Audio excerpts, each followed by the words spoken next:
So, to begin, let's give yourself a brief introduction and tell us some of your hobbies and interests. Ooh, okay. Well, my name is Daniel. I'm 25 from Orange County, California. Neighbors to LA. Hobbies. Ooh, man.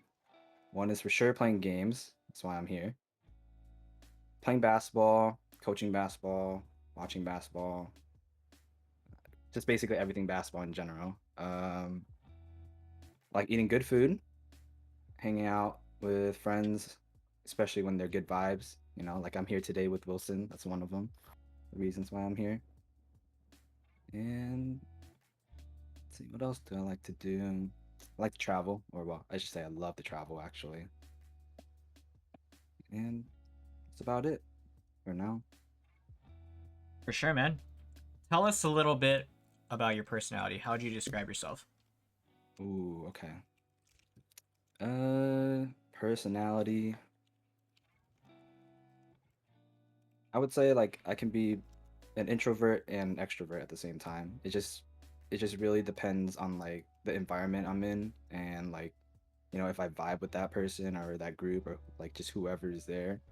Like if I fuck with them, then you know I'm gonna be talking a lot. But if it's like, whatever, it's like I don't know. I feel like I might not try to get involved so much in a sense. Yeah. So, on a scale of like between an introvert and extrovert, 1 to 10, Hmm. you said more of an introvert Uh, generally? I would say I'm a little more towards the introverted side, just a little bit, not Okay. like a lot. Yeah, but I could talk when I need to talk. Yeah. Let's talk about your childhood, where it all Okay. began. You could talk about like your birthplace, what life was like, and how it Mhm. progressed. Just like an overview of all of that, and include your family and stuff, background. Okay.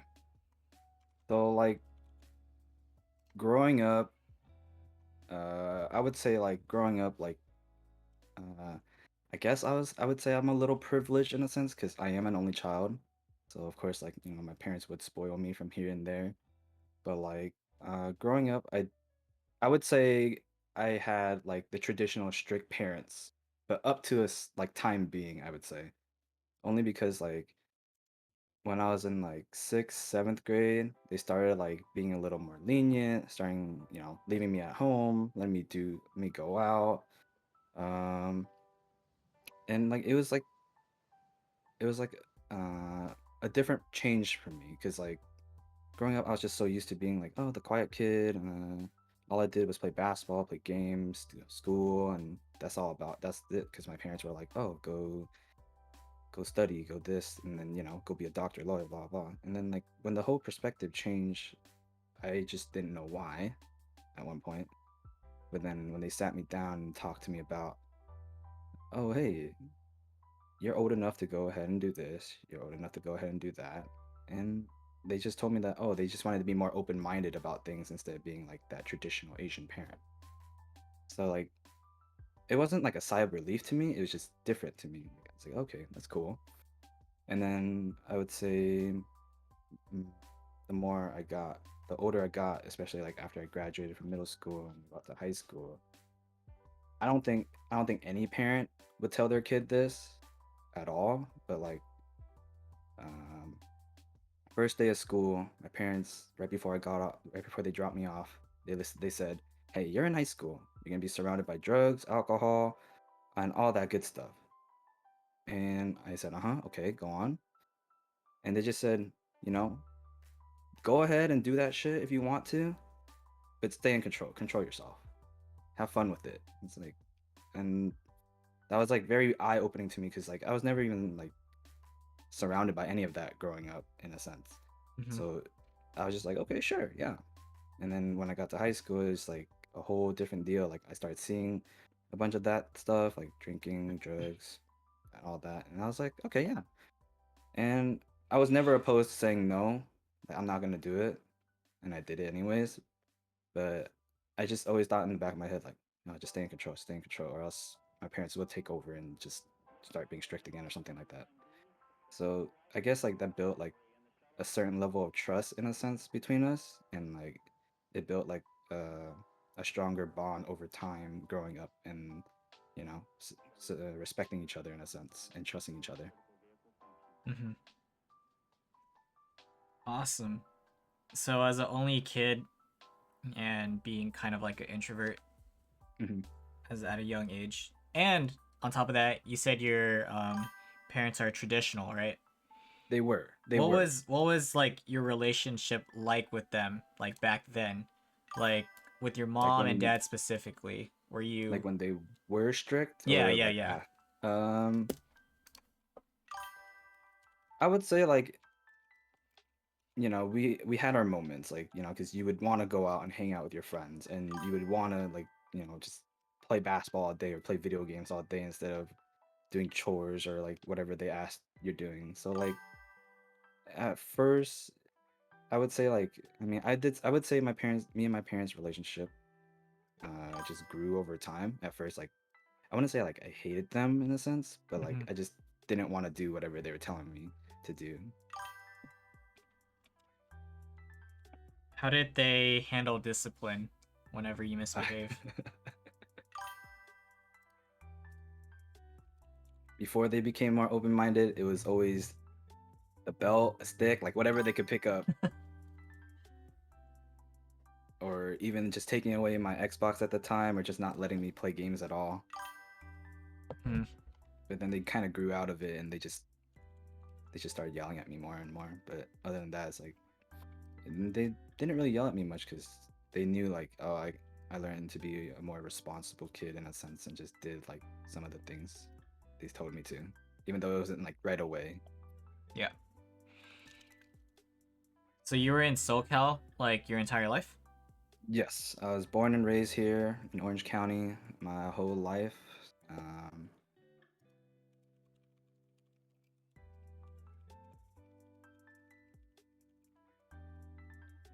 and yeah, never actually moved anywhere else, to be honest. Hmm. Okay. So at this point, we could talk about school in a way. Mhm. Let's Okay. go from the beginning. So, whatever you can remember from elementary, if you have stories you want to tell, feel free to do so. Just give us a better understanding of what your life was like through your Okay. eyes. Okay. Like I won't remember too many stories unless they Yeah, like just pop up out of nowhere. of But course. uh, like I said, growing up a little privileged, my parents sent me to private school almost my whole entire life. Um, from kindergarten all the way to eighth grade, I was at a Catholic private school my whole entire life, where you just wore uniform all the time and just did our thing. Um, but during that time, I would say that was probably one of the better times in lives because now we have responsibilities. Back then, we True. didn't. We just run around, just be little kids, have fun, hang out with friends. But you know, growing up, it was just more of go to school, play basketball, club basketball, um, hang out with friends, go eat, do a bunch of dumb stuff as kids. To be honest, Hmm. mm, but I can't really remember too much of like elementary, middle school, and all that. Besides just being that privileged kid going to a private Catholic high school or private Catholic school. Oh, Um, it was private Catholic school. yeah, basically. Okay. Mhm. You could transition from there if you don't remember much from like your younger days. Um, I mean, if we're on the topic of sports, those are the fun days. I see some of my homies in chat that were on my team during that time. Oh shoot. But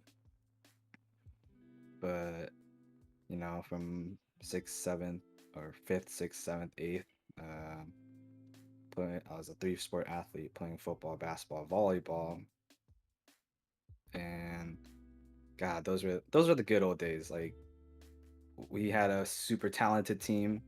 We just stomping every team we play almost Hmm. from time from here and there. think in seventh grade or in eighth grade for football. Went to the championship game. No, we lost in the semis, and then we went to play for third place, and we won third place both years, I believe. And in volleyball, in eighth grade, that was that was a fun time too. Went to the championship, but the only thing that sucked was we lost. But other than that, like my life was just sports, games, Hmm. and playing club basketball outside of that. But if we were to transition to high school, man, Was it the same sports, or did you stop a few of them? um, if we transition to high school, my first 2 years of high school, I would say we went to a powerhouse high school. Like it was a high school of just you would see like 6'5" freshmen that you would think like, oh, they're seniors, blah blah blah, but then they're all just bigger than you. But A private school or what? yeah, it was Mm. another Catholic private high school. Uh, I think Will said it in chat. Will Hero said in chat. Mara Day High School. I don't know if any of you guys ever heard of that high school, but that was the powerhouse for playing sports there and trying to get like a D1 scholarship or something like that. I see. Yeah, since But we're on the topic of that, before you get into the details, mhm. how would you say your overall experience was like going to a prestigious high school like that? um, I mean, back in middle school, like I said, we were pretty good at sports. The school was at, so I was like, oh yeah, yeah, I can handle this. I can go to high school and go do this stuff. Like, Hmm. man, maybe I have a chance at the next level or something. But then like first day of high school, after my parents telling me all the stuff about drugs and alcohol, it was like a little mind opening because like I played three sports in high school as well. My first 2 years, I played football, basketball, and volleyball as well. Hmm. And like first day of football practice, we didn't even go to school yet because it was the summer and we did summer camp and all that. And I just see like kids my age that are like so much bigger than me. I was like, oh shit, maybe maybe this isn't maybe this isn't the way for me. It wasn't scary at one point, but like I started seeing kids that were like, okay, they're just more athletic than me too. But oh Yeah. shit, I was just it was mind opening, I would say. Hmm. So, how we're gonna do this? You could talk Mm, about basically everything you want about your high school experience, and then I'll mm, ask you specific questions. okay. Mm, where would I start? You could talk about even break it down from freshman year. You could talk about academics, type of people you encountered, just whatever Yeah. you want. Okay. I guess I can start with my freshman year because that was probably like one of the more memorable years in a sense. Mm-hmm. Because like going into freshman year, like I did before school even started, I did all the camps, football, basketball, volleyball, and then we would have we would have Hell Week for football. So like I felt like that whole summer was just me getting acclimated to the school and like, my mindset during that time was, yeah, I just want to play. I just want to start dominating again like during that time. And I think I only had like a week off before actual school started after everything was over. But going in going into that year, like it was a little eye-opening too because that school also had a lot more white people at that school in a sense. While when I went to middle school, it was more of like, oh, that just Asian population in a sense. Um, but that's where just watching all these guys that are like, different ethnicities, just being more athletic than me. But I always wanted a little challenge at the same time. Um, but going into freshman year, I played on the freshman football team. Went 10-0 that year. We just dominated everybody we played.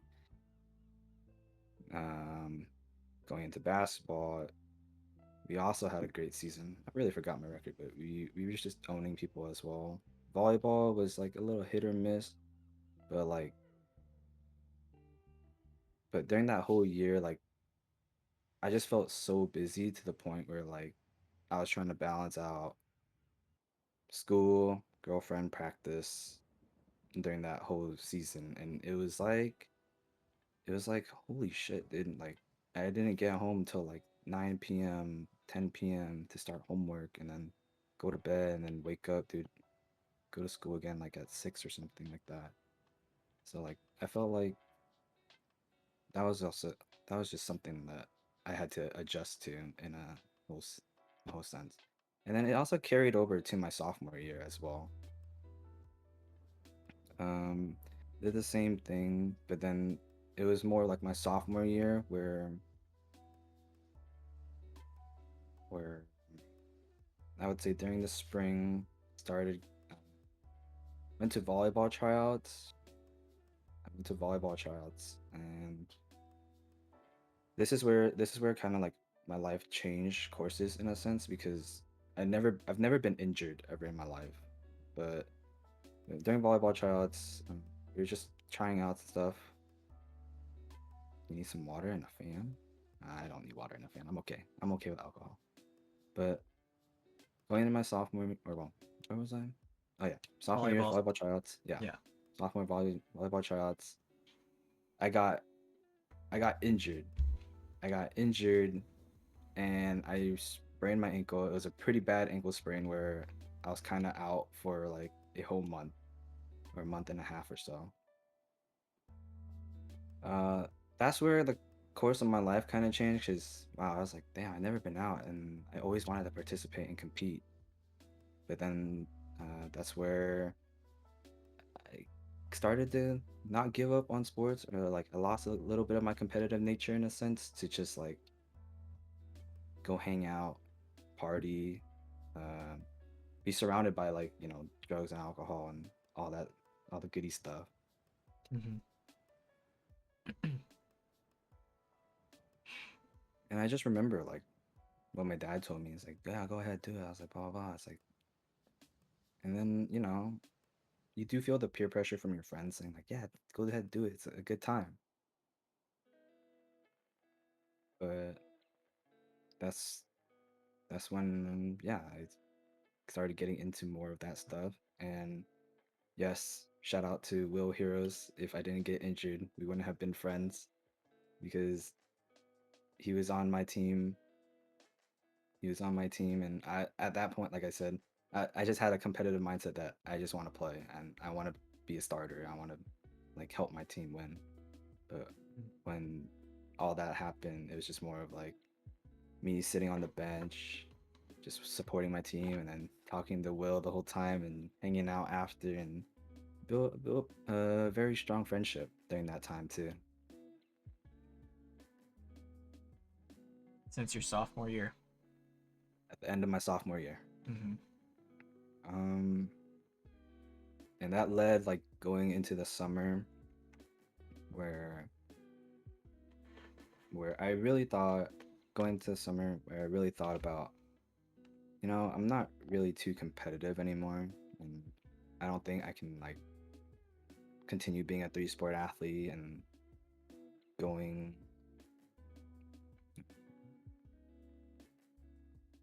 uh sorry You're good. going to the summer being a three-sport athlete. I thought about like I don't think I can really do this anymore. I started thinking more for myself because like going to that high school was also expensive, and I was looking at my grades. I was like, I'm not like perfect 4.0 student. I'm not gonna get straight A's and like balance that with getting home from practice at like 10 all the time, 9, 10 all the time, and doing that all again because I kind of lost that competitive nature in me. So that whole summer, yeah, I hung out with my friends and did a bunch of stuff. And in my head, I just thought like, you know, I wanted to help my parents save money and get out of Mater Dei High School uh, because college isn't expensive or college isn't cheap either. So I just decided to transfer. I transferred to a public high school for the first time with like no friends there. So it was like very new to me, fresh start. Like I didn't know how to respond to it at first, but like because like when I first started my junior year, all I did was like go to school, just go home, play games, and like just dilly dallied around, you know? Weekend comes around, oh yeah, go back to like partying with all my friends from Marday from the powerhouse high school. Mm-hmm. Um, it took like a it took some transitioning, but then eventually I met some great people at that public high school as well. Um, they kind of took me in with open arms, and we hung out, and yeah, I just spent my whole junior year just like doing nothing almost. Um, just went to school, hung out, party, school, hung out, party, like all the time. Um, but leading into my senior year of high school was was where I kind of just wanted to get a little more involved because I was a little more comfortable being at the public school now. And Jesus Christ, like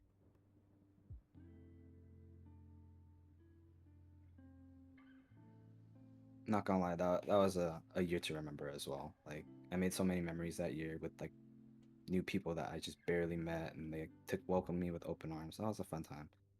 But it was the same thing, like except like just hanging out more with them instead of my old high school friends.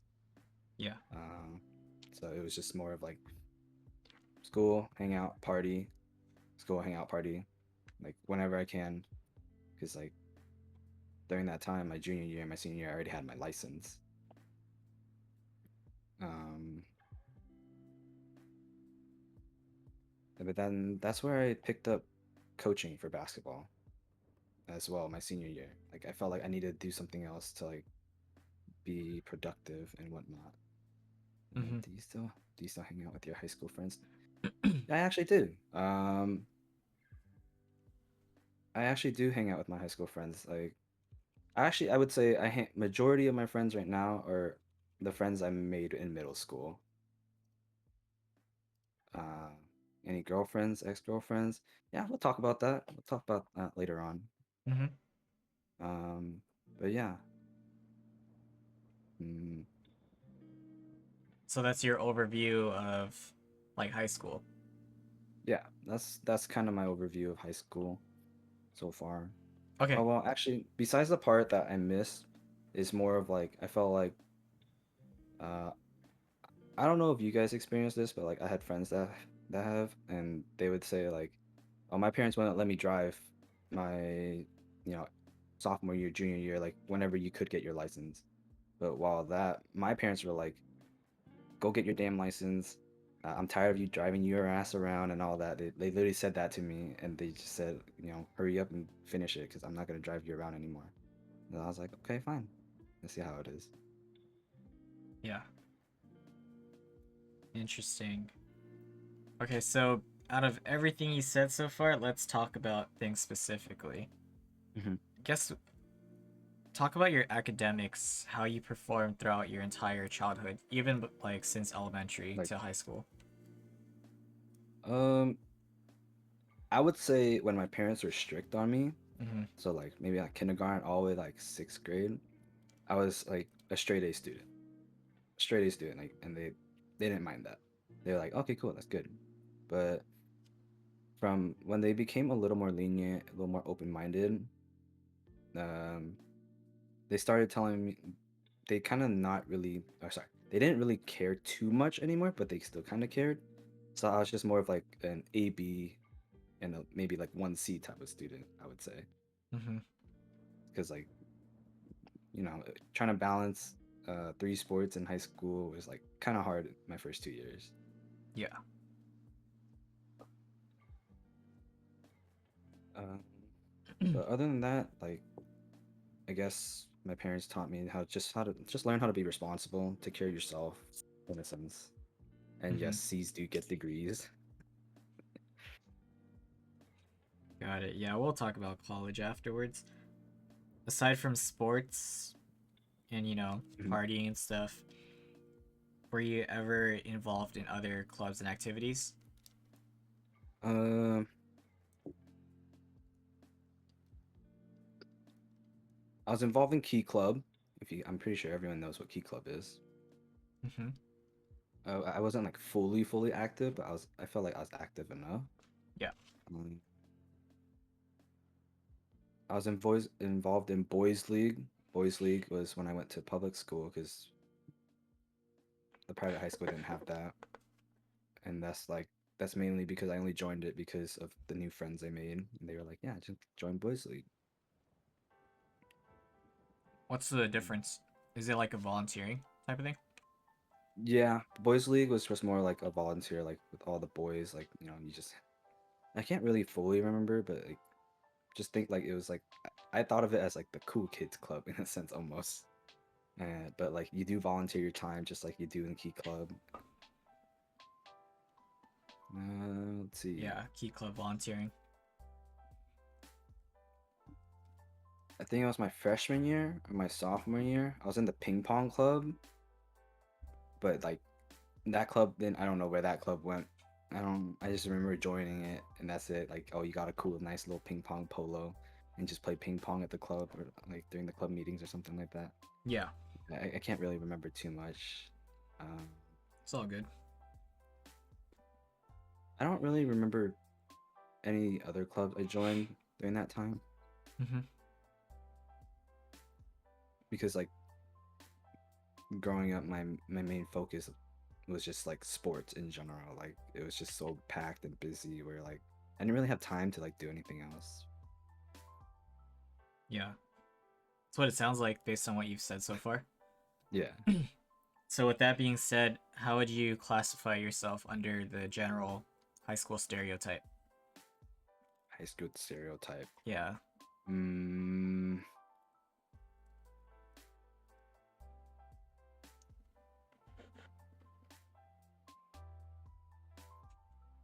I guess you can say a little bit like I guess you can say more of a jock. Mm-hmm. I can't really like mix it with anything else. It definitely wasn't like a nerd or shit. I don't even know to be honest. I just felt like I was a jock the whole time. Like I just felt like I was the cool kid for a little bit. Yeah. Cool kid and the new kid. So let's talk about your sports specifically. Let's start with football. So Okay. how'd you get into football? And then from there, let's talk about your highlights, favorite memories throughout the years. Mm. Let's see. It was like I think fifth grade, because so the Catholic middle school I went to, like they normally play like other Catholic middle schools in that league, but like it wasn't tackle football. It was like flag football, and during that, sometimes you just want to play with all your friends, right? Yeah. And so I signed up, came out to first practice, and then it was just more of like someone threw me a football and I just caught the ball like almost every time like where he threw it, and coach was like, "Wow, you have really good hands. You should actually keep playing football." Blah blah blah. And I was like, "Okay, cool." And it wasn't until like I think we played our first game, because like all that practicing was like not gonna lie, like a little hell during that time because I was like, oh, I hate running, blah blah blah. But at the same time, it's like, oh, it's not too bad because basketball is like consistent running up and back, while football is like, oh, play one play, oh, you get a little break. But it wasn't until the first game where my QB threw me my first touchdown where I was like, oh shit, okay, I definitely can catch the ball. I believe in coach what he told me, and it just became fun because like we were winning. Um, I was learning at a fast pace just how to play, and like I just kept playing it, all the way to eighth grade for flag, and then I gave tackle football a try when I got to high school, and of course, like I got my bell rung a little bit here and there on offense until I started realizing it was more fun to hit people on defense. Uh, you said favorite memory? Yeah, some memorable moments. And aside from Hmm. that, what position did you play? Okay, so for flag football, I play a little bit of quarterback, receiver.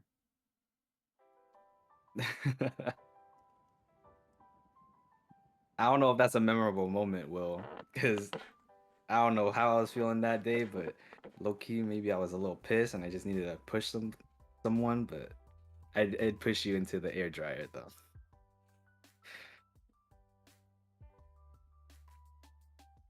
Um, memorable moments. Damn, it's hard to pick one because I just like winning. Actually, wait, no, no, there is one. There is one. Okay, so I think my most memorable moment was so we played in this like one tournament. It didn't really mean anything like besides like winning the Mm-hmm. tournament and whatnot. But like it was my eighth grade year. We played this one other school, and I got ejected out of that game. Even though we were like, I think we lost to them because like we were missing our quarterback. So like I was playing quarterback, and I normally didn't want to play quarterback because I just wanted to catch the ball. But like I got ejected because I ran a kid over, and you can't run a kid over in flag football. But that kid was like a midget during that time. He was like very small, while I was just that much bigger. But I ran him Yeah. over once. I ran him over once. Okay, I got a warning for it. Couple plays later, same thing happened, and I ran him over again because like I was just sprinting my butt off. Like I'm trying to score a touchdown, and I didn't want to like just cut and go another way. And then I got ejected for that. Um, so we lost that game, and I think a couple weeks after when the season ended and we went to playoffs, we played them the first round. Um, our one of our athletic director's friends walked up to me and said, "Hey, I have money on you that you guys are gonna whoop their ass. Okay, you're gonna whoop their ass because I remember after getting ejected, I started playing a little more soft. Like I didn't want to like stay aggressive in a sense. I just like I just did like the bare minimum. I caught the ball, ran like 5 yards, and I like when someone stopped in front of me, I just let them pull my flag or something. I I didn't want to see. do anything. Yeah. So when he told me that I have money on you guys to beat them and I need you to play at your best, it was just more like I don't know, something clicked in my head like, oh yeah, something just clicked in my head because I got to play my natural position. I didn't have to play quarterback. We had a quarterback, and we smoked that team. We smoked because I think we lost like by like a touchdown to them before, Yeah, the but we first time. smoked Hmm. them. Yeah, but the second time we played them, and especially in the playoffs, it's like Yeah. one win and you're done. You lose, you go home, type of deal. And we smoked them 48 to like 0 or something. Um, but I just remember we didn't let them score. And I just remember like when we were in the huddle and my coach was talking, I would look in the corner of my eye that like, oh shit, that athletic director's friend actually made a bet with one of the other team's dad and he had to pay up. So I was like, okay, cool. Like I guess like I got my mojo back. Like, but that was like a fun time. And then Mm. we went on to keep winning and then just came short of winning a championship. Yeah. So you guys are good, good. Oh yeah, Sounds like I it. think we had a strong like roster in general because flag football is only 7-on-7, and we definitely had a very strong team. Hmm. And I then think you said because you lost the passion, or like you swapped schools, that's when you dropped the sports, right? yeah, that's when I just like dropped sports because like it was just more of like I didn't really have that, or well it was more of like when I got injured. In volleyball, yeah. Yeah, I kind of lost that competitive nature, Hmm. and then when I transferred schools, everything was so new to me that I just kind of didn't really want to get involved. I just wanted to like chill, and then Yeah. like because I discovered the partying phase. Hmm. Hmm. So how athletic would you say you were as a kid Uh, compared to other ooh, people? ooh. I would say I was pretty athletic.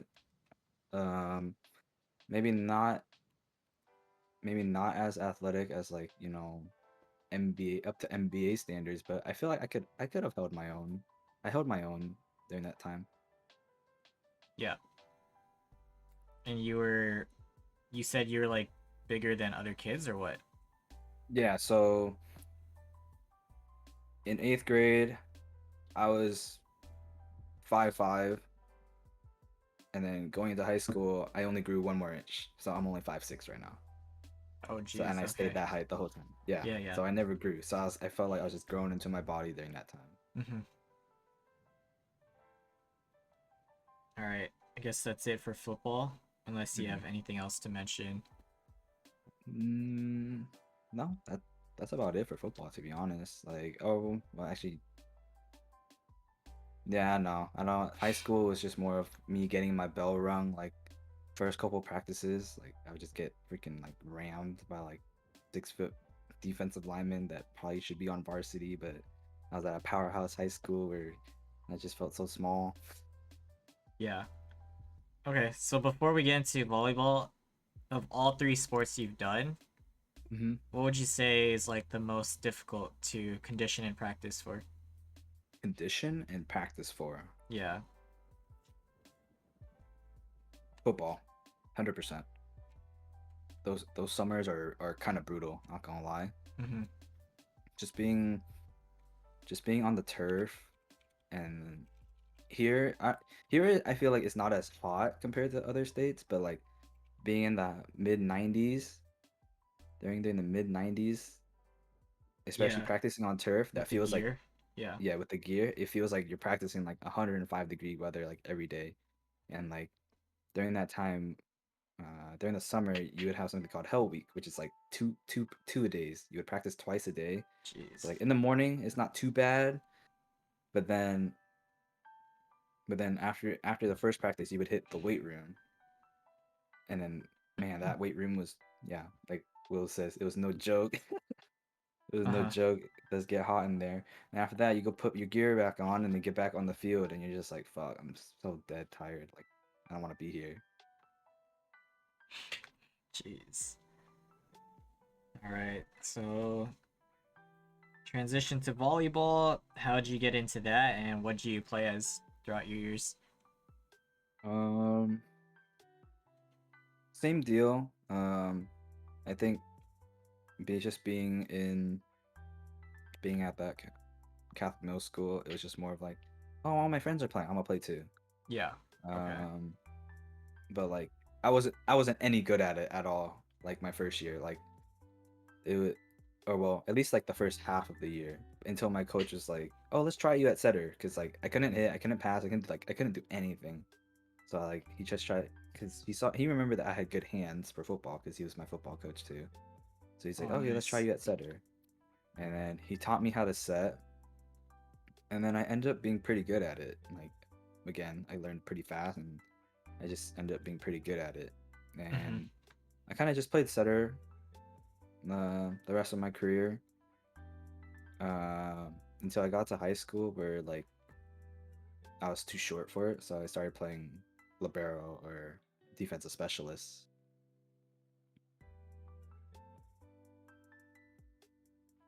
Defensive specialist. All right. Yes. Any specific highlights from volleyball or things you want to just mention? Um, Highlights for volleyball. Down.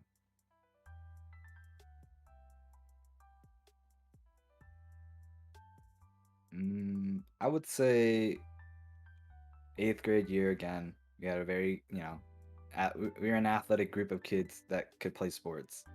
Um, from football, basketball, we weren't tall, but we were athletic. We played okay. But Mm-hmm. volleyball, we kind of dominated that year. We went to the championship, but came up, we came up just short by, we, I think we went to the third set, if I remember correctly. Went to the third set, and being a best of three, the third set it's only up to 15 instead of 25, and we just lost by that match point or win by two situation. with one of our kids just serving it into the net and giving him the free point to win. But Dang.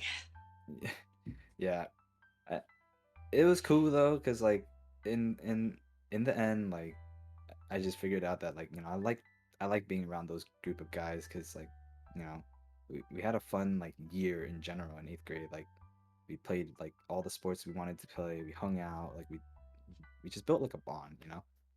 Hmm.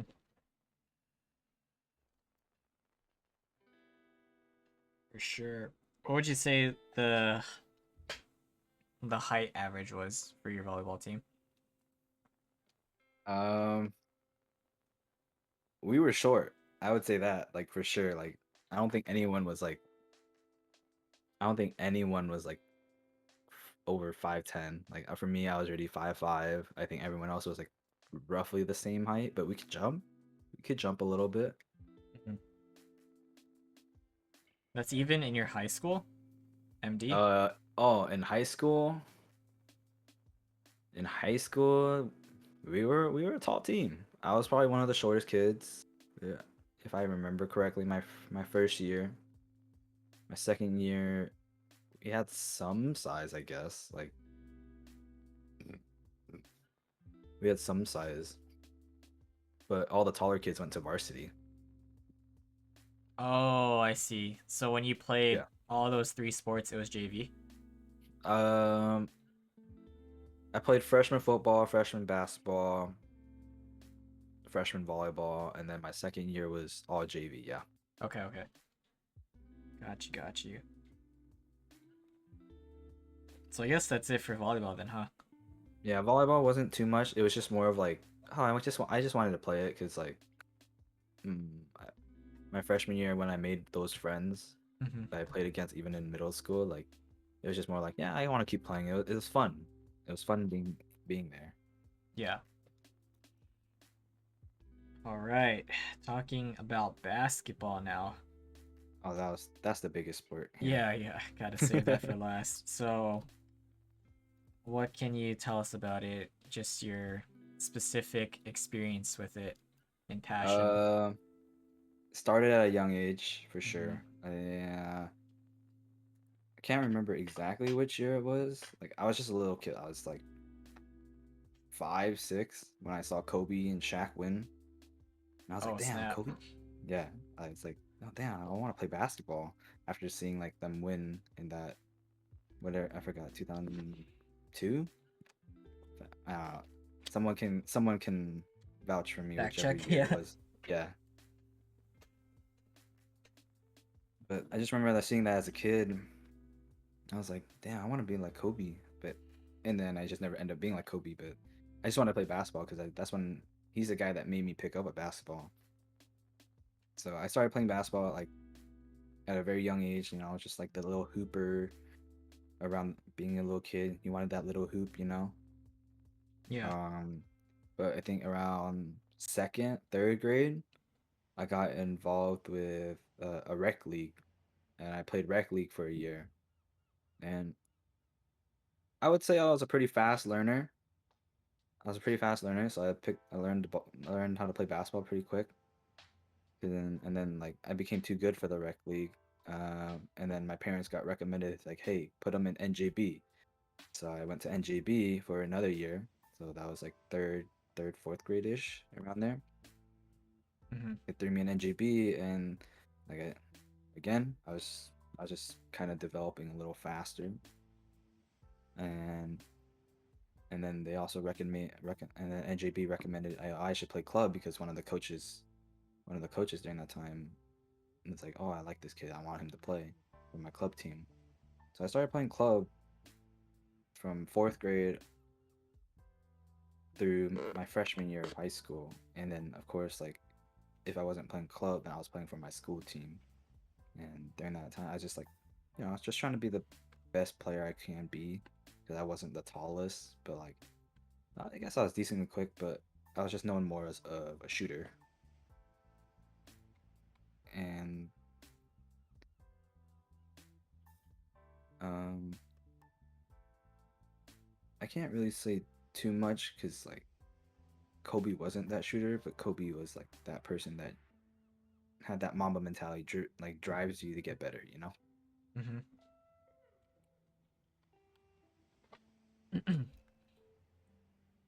I see, I see. So that's how you kind of got into it. So were you just like a point guard or shooting guard? Uh, at first, I didn't want to be a point guard because like my handlers were like okay, they weren't like the greatest. All I wanted to do was shoot, shoot, shoot. You know, like Kobe. Like, oh, Yeah. he just kept shooting and shooting and shooting. Like it didn't matter if he went like 8 for like 30 one game. So, but yeah, I was like that kid. I just wanted to shoot, shoot, shoot like nonstop. Even in high school.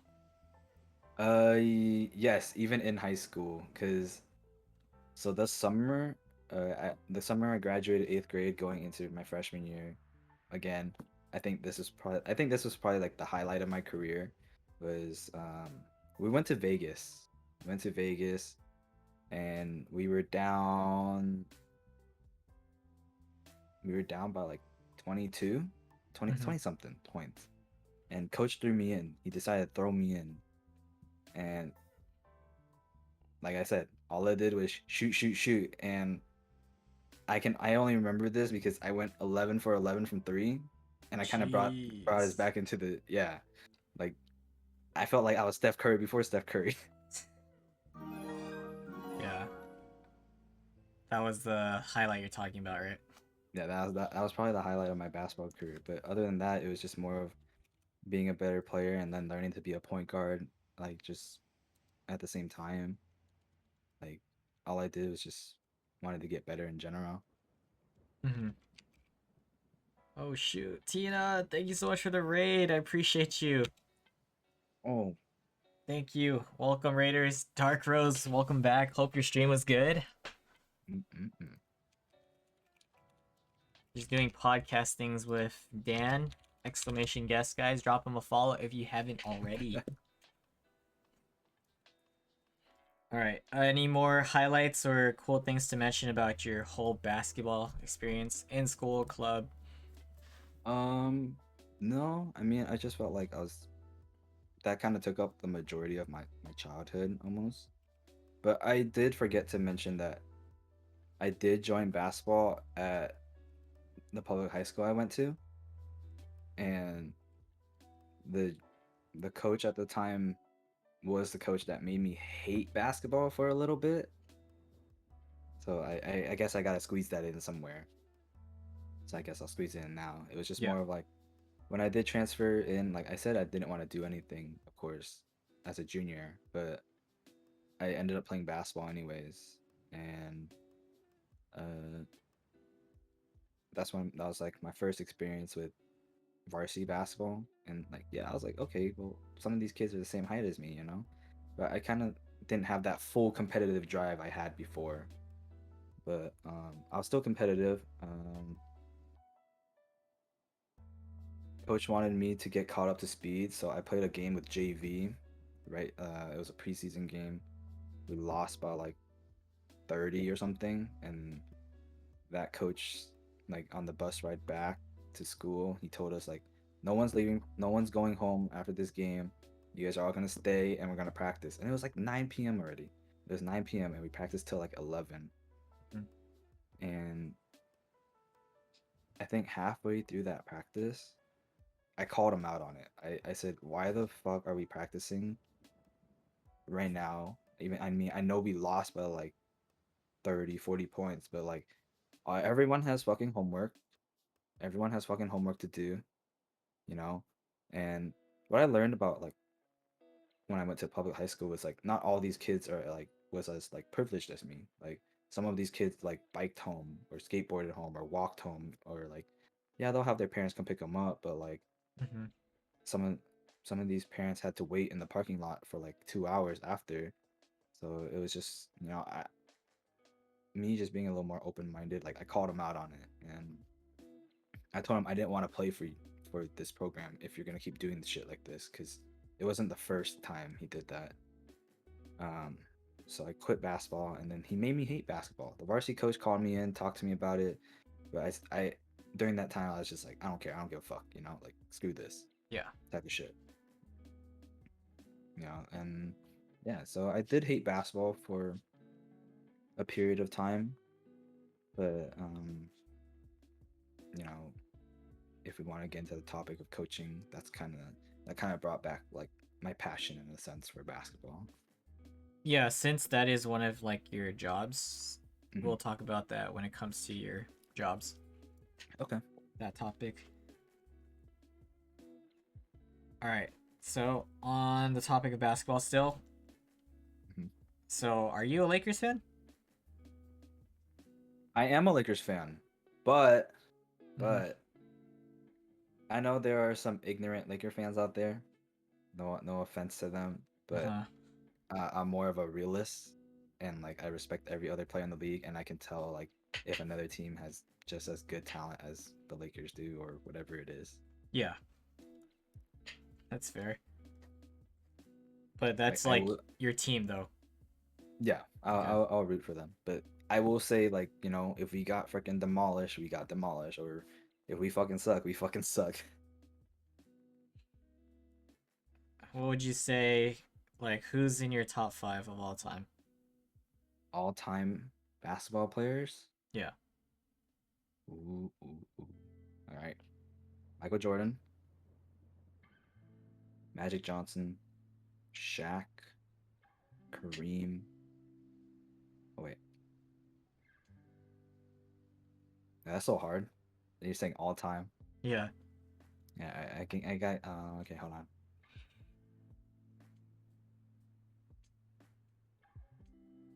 Never mind. I'm gonna take Kareem out. Mm-hmm. I'm gonna take Kareem out. I'm gonna leave Shaq, Magic, Jordan. I'm gonna say Kobe at my number four. And people are gonna hate me for this. I might get some hate for it, I'm not gonna lie. But number five, I'm gonna say Kevin Durant. No Braun. No Braun. Interesting. Okay. What would you wait? What's your thoughts on Braun? Uh I think Braun is great. He's a great player, but he's basically like Magic Johnson before Braun.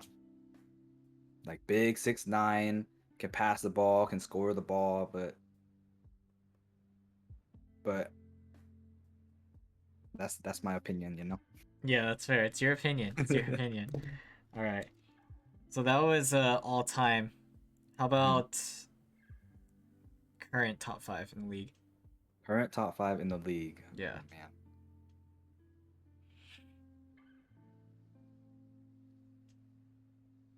Top five in the league I'm right gonna now. assume you're gonna put KD in there if that's your all time. I'm gonna go with Luca, LeBron, KD, Giannis. The last one, that's kind of hard.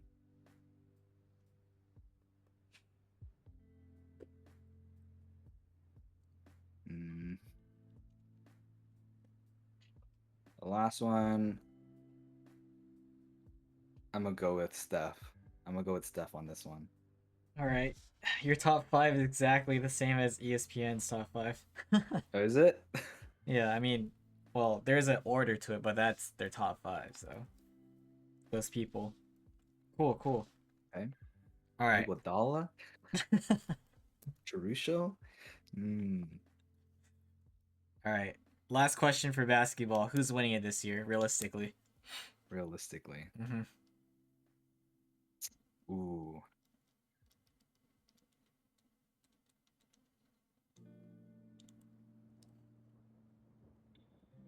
dude, that's hard. That is hard. Yeah.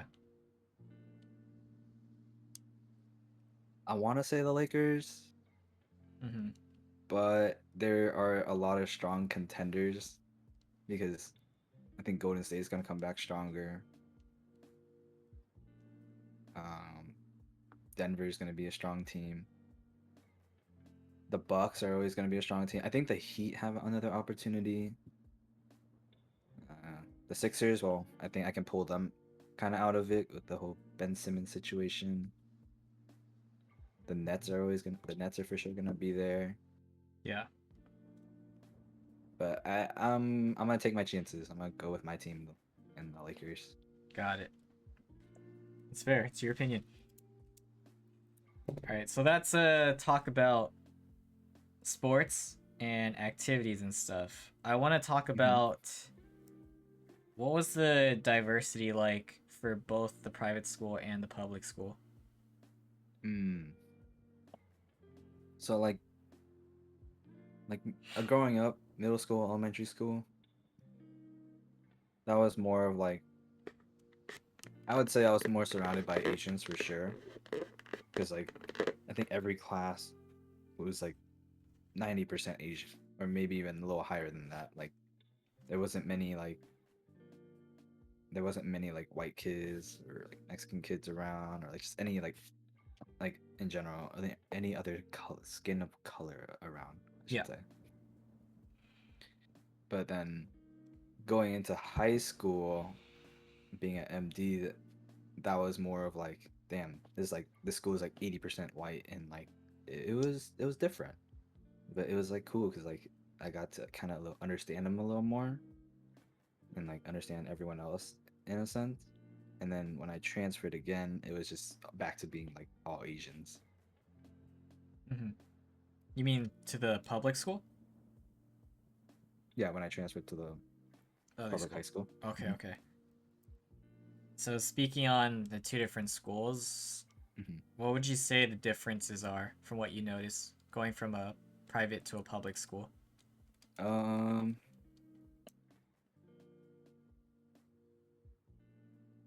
when I was at a private high school, I felt like I felt like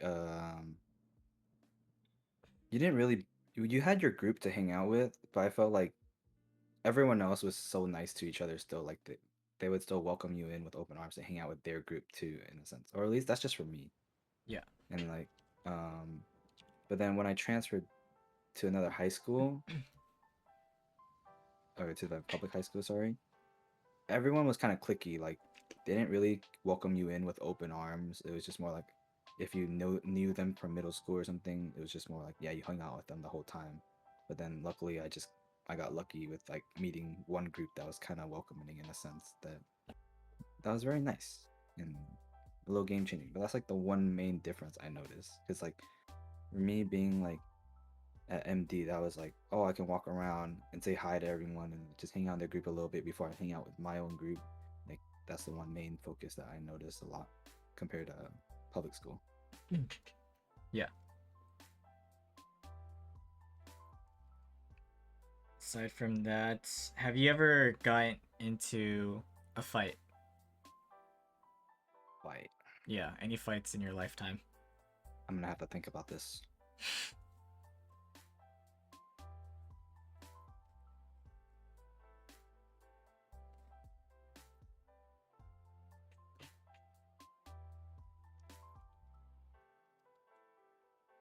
I can't think of any that were like in school, but I will say I definitely got into a couple fights like from playing AAU basketball on the football field at practice at Mar Day, and my high school basketball coach. And that's about like or are you talking about more physical fights? Like more physical.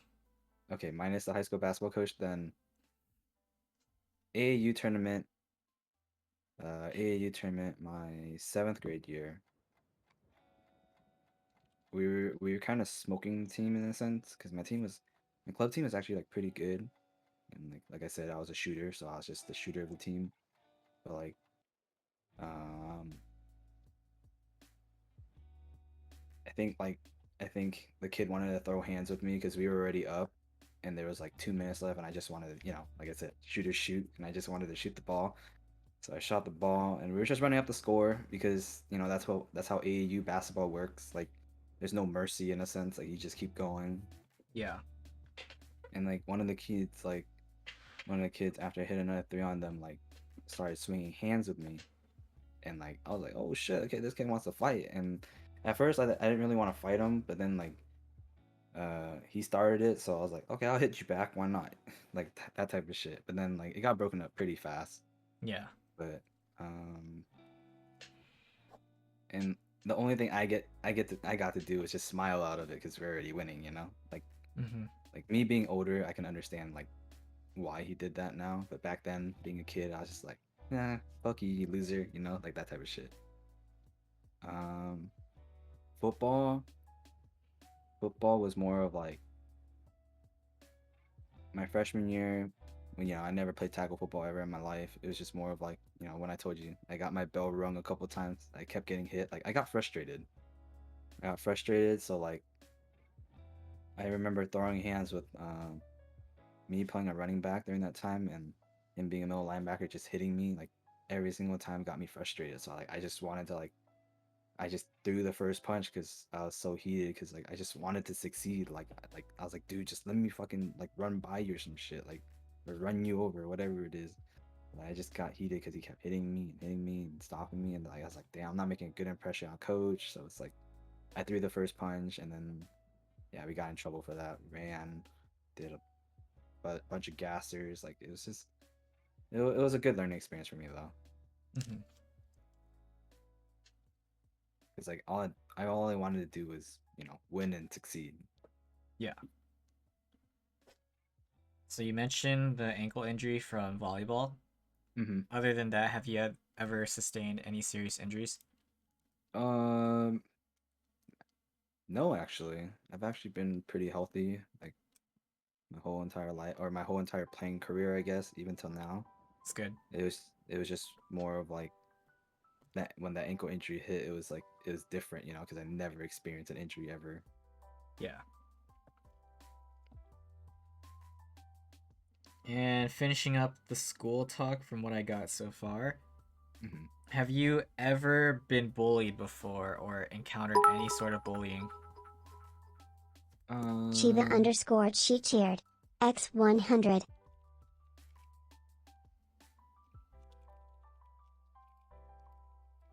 yes, just the one time in football, like I said, like when I threw hands with that guy, he kept bullying me about like, yeah, you fucking suck, blah blah blah. Like I'll hit you any day, like you can't run on me, like that type of shit. Um, but other than that, no. I mean, other than that, we made up for it too because in the end, like he made me a better player because we ran the same play, especially in a game, and like it worked out for me because like for me it was just more of like I didn't make the right read and make the right cut into the right hole, and like he just kept stopping me, but he did bully me about it for like a whole month, and then like when I got my opportunity again just to rerun that play, it, it just worked out in the end, and then in the end, like he went to cheer me on for it. Yeah. Sick. All right, let's talk about your school experience after Mhm. high school. After, yeah, okay. After high school, it was the same mindset. Like, college is expensive. I did apply to like a couple universities during the time, but in my head, I was just like, dude, I just want to save money. Save money from my parents. No, don't make it like too stressful on them. So I went to a community college my first 2 years. So like during that time, it was just more of like school and work, school and work, school and work. Um, I kind of developed a routine of more of like school, coach basketball, and worked at a restaurant for my first 2 years of college before I transferred to an actual university in a sense. So, like it was kind of boring. Partied here and there, but mainly with like the high school friends I made at their respective colleges during that time. Yeah. So your focus was just school and then you would do your other stuff, but what did you major in? I majored in kinesiology. Oh, kin major. Okay. Hmm. Um, Yeah, after my first 2 years at community college, I transferred to Cal State University Long Beach because I heard they had a really good kines program and like a very good PT program. But currently not in it right now. But I did graduate there with a degree in kinesiology. Oh, nice. Okay, okay. So you have your degree already. Yeah. Were you ever involved with school, or was it Um. something that you feel fulfilled of doing? Are you gonna ever go back? Um. So right now, oh well, right now I do plan on going back, but I just don't know when yet because Okay. of I do have like a stable job in the sense, and like, and I do have my passion for coaching basketball, so it's like there's like no time right now to just add school in there in a sense. But Mhm. yeah,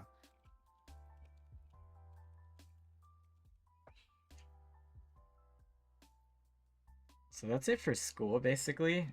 I yeah. think it would be a good topic to transition to work because we'll definitely talk more about what you're doing now, basketball and all that. Hmm. All right, so go Okay. from like the very first job you had. You could talk about how you got it and what it Hmm. was like, and then just move on, and I'll Okay. just ask you more about it. Okay. So yeah, so during my senior year of high school, um, I just went back to, my middle school, my old stomping ground. And, I just caught up with the AD during the time. I just caught up with the AD at the time, and she was like, "Oh, hey, yeah, do you want to coach here?" I was like, "Sure, why not?" And then during that time, I was coaching all three sports, of course, but like I slowly developed a passion for basketball because like that's I played that the longest of my life, and that was just a whole another experience of me to learn and grow of how to be a basketball coach during my first year of coaching. Like football, I didn't really care too much, but like I learned that if you want to play whatever sports you want to play, you still gotta learn how to be an athlete first. But that was my first job. Um, it was a struggle my first year because like I did have good players, but at the same time, I just didn't fully know how to coach exactly yet. But of course, like, with coaching, you learn with time. And then I found out that like, oh, okay, this is not enough money just coaching at this school. So I picked up another job. Picked up a well, I had to work my way to a server, but I worked at Boiling Crab for 2 years. So during that time of community college, I was just coaching in school and adding school with that, of course. Hmm. Um, I worked there for 2 years, and especially working at Bowling Crab was like very tiring in a sense because like they want to work you like a dog, but like I just put up with it because like the money was good, the pay was good, everything was good, and how I got that job was my first year of coaching. Like, um, I coached their daughter at the time for a little bit in volleyball, for girls volleyball, and like Oh, your I just first one was volleyball? yeah. I see. So it was more so like during that season they had like football. They had a football coach already during the fall, but they needed a girls volleyball coach. So I helped a little bit with girls volleyball, and one of the girls on the team's parents were the owners of Boiling Crab, or a franchise, of course. Mhm. And I just kept talking to them, and they said, "Oh yeah, we can help you," blah blah blah, and they hooked it up with the Boiling Crab job. And you know, I at first I was just like, yeah, why not? Because I can do it, and I need the money anyways. But yeah, I worked slowly from a buster to a server, and like I realized that like even though they're the owners, they're not really controlling the restaurant. So like it's like cool, it's whatever. I just learn whatever I can from the rest of the crew that works there. Um, And of course, all they wanted to do during that time, as a even though being 18, 19 years old, all they wanted to do after work was go party. While for me was I need to go do schoolwork, then I gotta prep for basketball. But sometimes I went out, drink with them during that time and still did the same thing. Wake up, go to school, basketball, and then work again. So like sometimes I don't know what sleep is. Yeah. Wait, to be clear, how long have you been coaching for now? And how many different sports? um I stopped coaching volleyball and football right before COVID because I was Mm-hmm. coaching at that middle school. I was coaching at that middle school till COVID kind of started, Yeah. but been coaching basketball from there until now, even during COVID, because I started my own club team. So all the Oh. kids, yeah, I started my own club team. So that's why like life is kind of busy in a sense because I have to run my own club team. I have to coach high school basketball, and then I still have to work. You mean work as in? Um, oh yeah, we'll get to that point. Okay, okay. Yeah, we'll get to that point.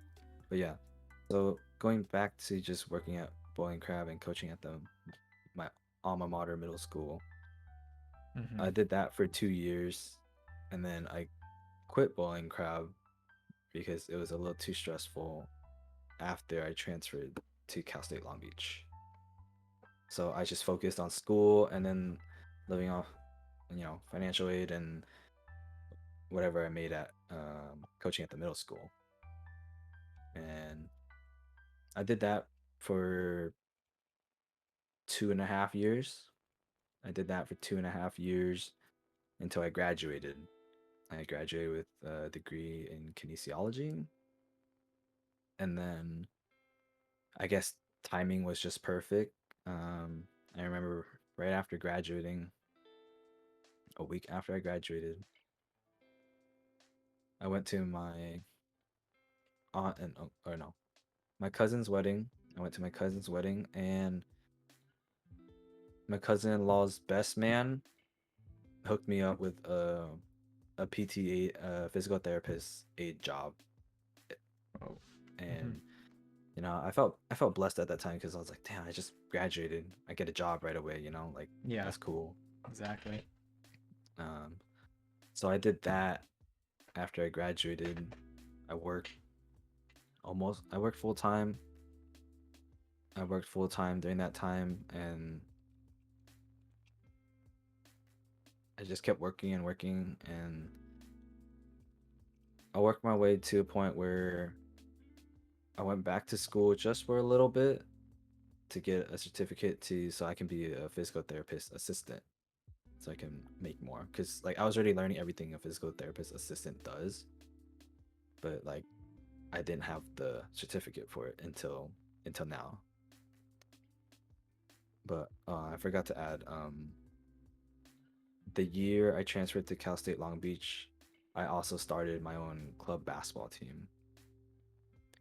Um, I took I took kids from the middle school, and like I built a decent relationship with the parents during that time, and like all the parents were down. They were down for it. They just wanted their kid to play basketball because all the kids were interested in basketball during that time.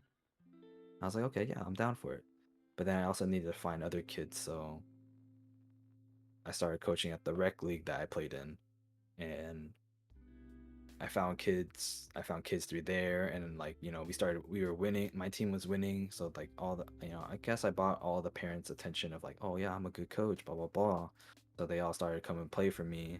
They started, and then those parents, word to mouth makes a big difference, and they brought in their friends and their kids, and my club was grew at a pretty rapid pace, I would say, where like it was very overwhelming at one point, and but like once we got things situated, I just felt like, oh, okay, this could be a job, like little side hustle on top of a full-time job, like this is great. Mm-hmm. and then I just kept building off of that, and then COVID kind of hit. So like COVID kind of hit, and then kind of lost. I would say like 50% of my kids, like they were just whoosh gone. Yeah. So um, work closed, everything, like just everything shut down, right? Because during that time it was rough. It was it ended up being a little dark time for me in a sense. Mm-hmm. Um, but you find your way to dig yourself out of a hole. Work started back up, and well, I didn't know at first. At first, I was thinking, do I really just drop this club basketball thing and just drop basketball in general and just go back to school and be a just go get my master's degree and just be a PT. Um, but then one of the parents messaged me like saying like, hey, I think we can still salvage this like club team, blah blah blah, because I have some kids that want to come in. I was like, okay, we'll give it a try. But like, I didn't really have too much motivation in it, and I was just really thinking like, I'll just go back to school, fuck it, all that, all the goody stuff. But um, but I gave it a try anyways. I gave it a try anyways while still working the PT job, and we were winning. It was okay money during the time, but then like people were just telling me like you need to take your coaching game to the next level, and that's when I found the high school job this season during the summer.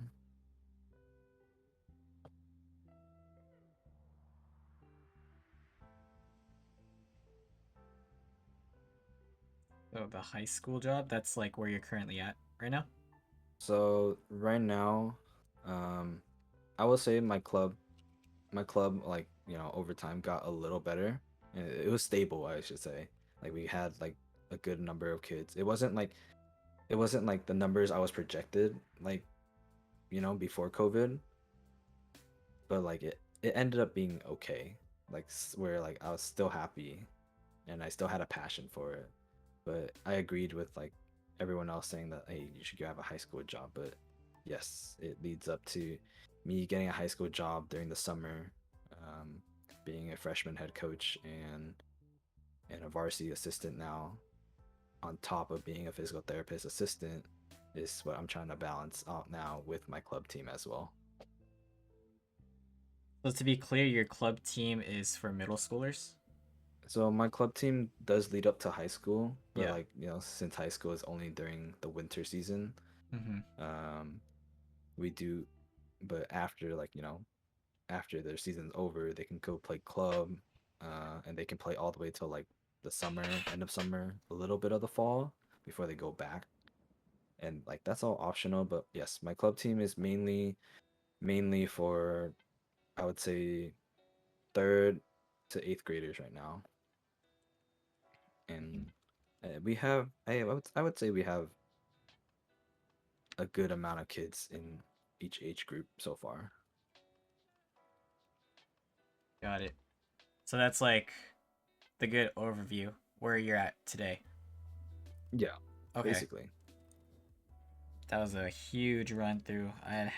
Man, I have like a lot of things to ask you about it. Yeah, yeah, Okay, go okay. ahead. No All right. worries. All right, step by step. So, what would you say helped you feel motivated and to have a passion for basketball again? Like, what really got you back on your feet? Are you talking before COVID or after I quit playing basketball?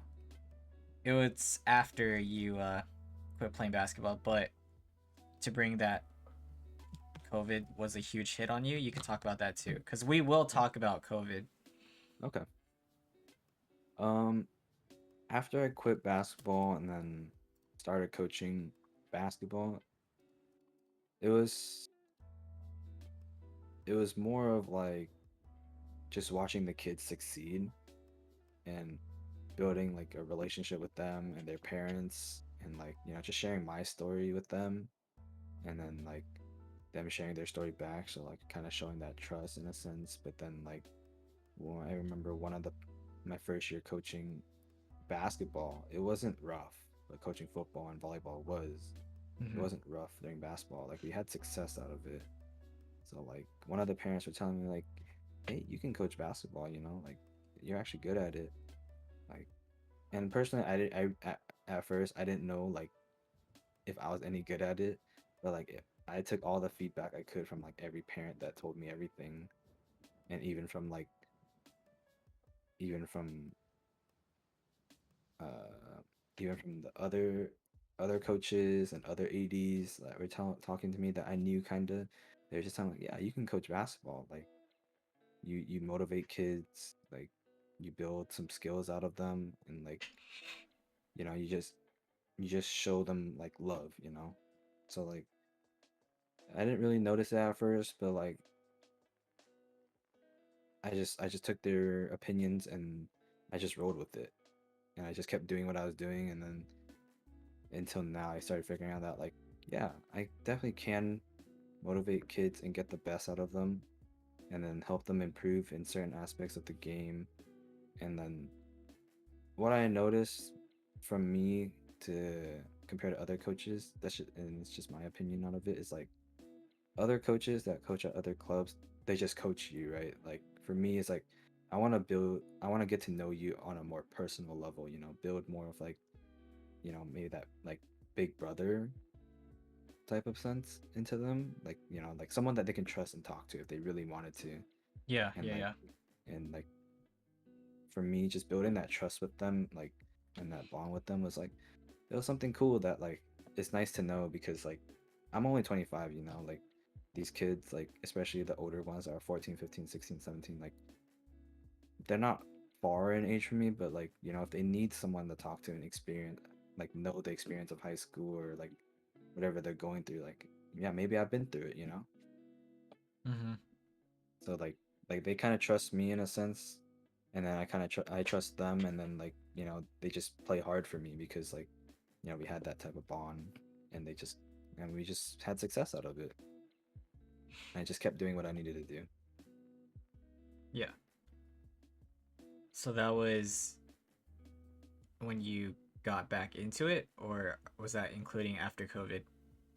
Um, it was just more of how I got back into it, and then carrying over to the following year because Okay. like yeah, it was just carrying over to the following year because like when I saw success and heard a lot of positive feedback from the parents, it was just more like, damn, I can really do something out of this, And like Hmm. watching the kids succeed was what kind of put a smile on my face out of it.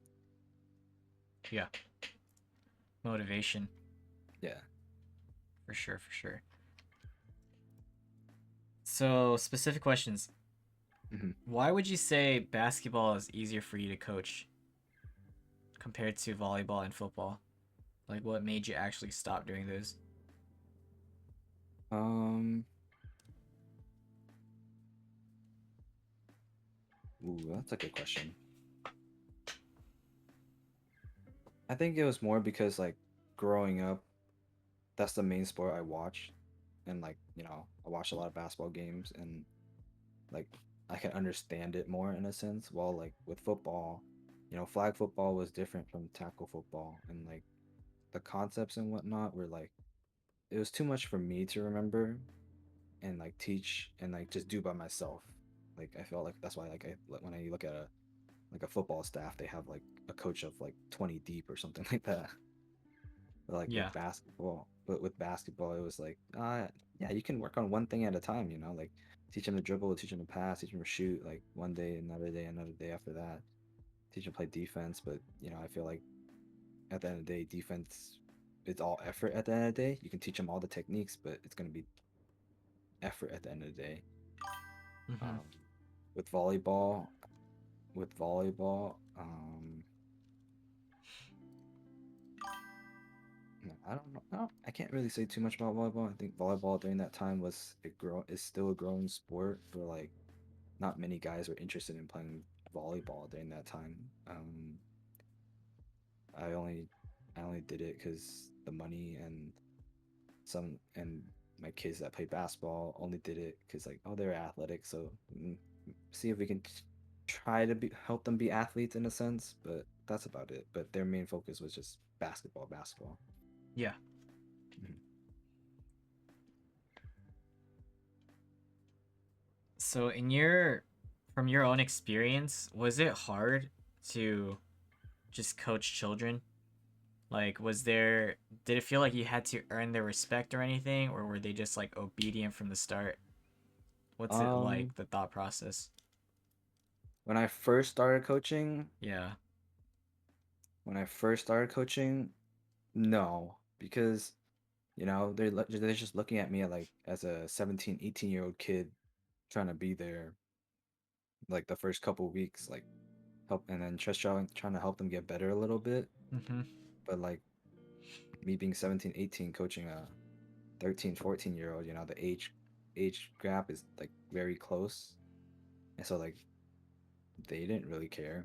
But at the same time it was like for me was I help them with like, certain things, and then like those certain things carried over with them through high school, and then, those kids come back to me and they tell me like, "Hey coach, yeah, I know we're not far from age." And then during that time I would tell them like, "No, I'm not your coach anymore. You just call me by my normal name." That bond and trust in a sense.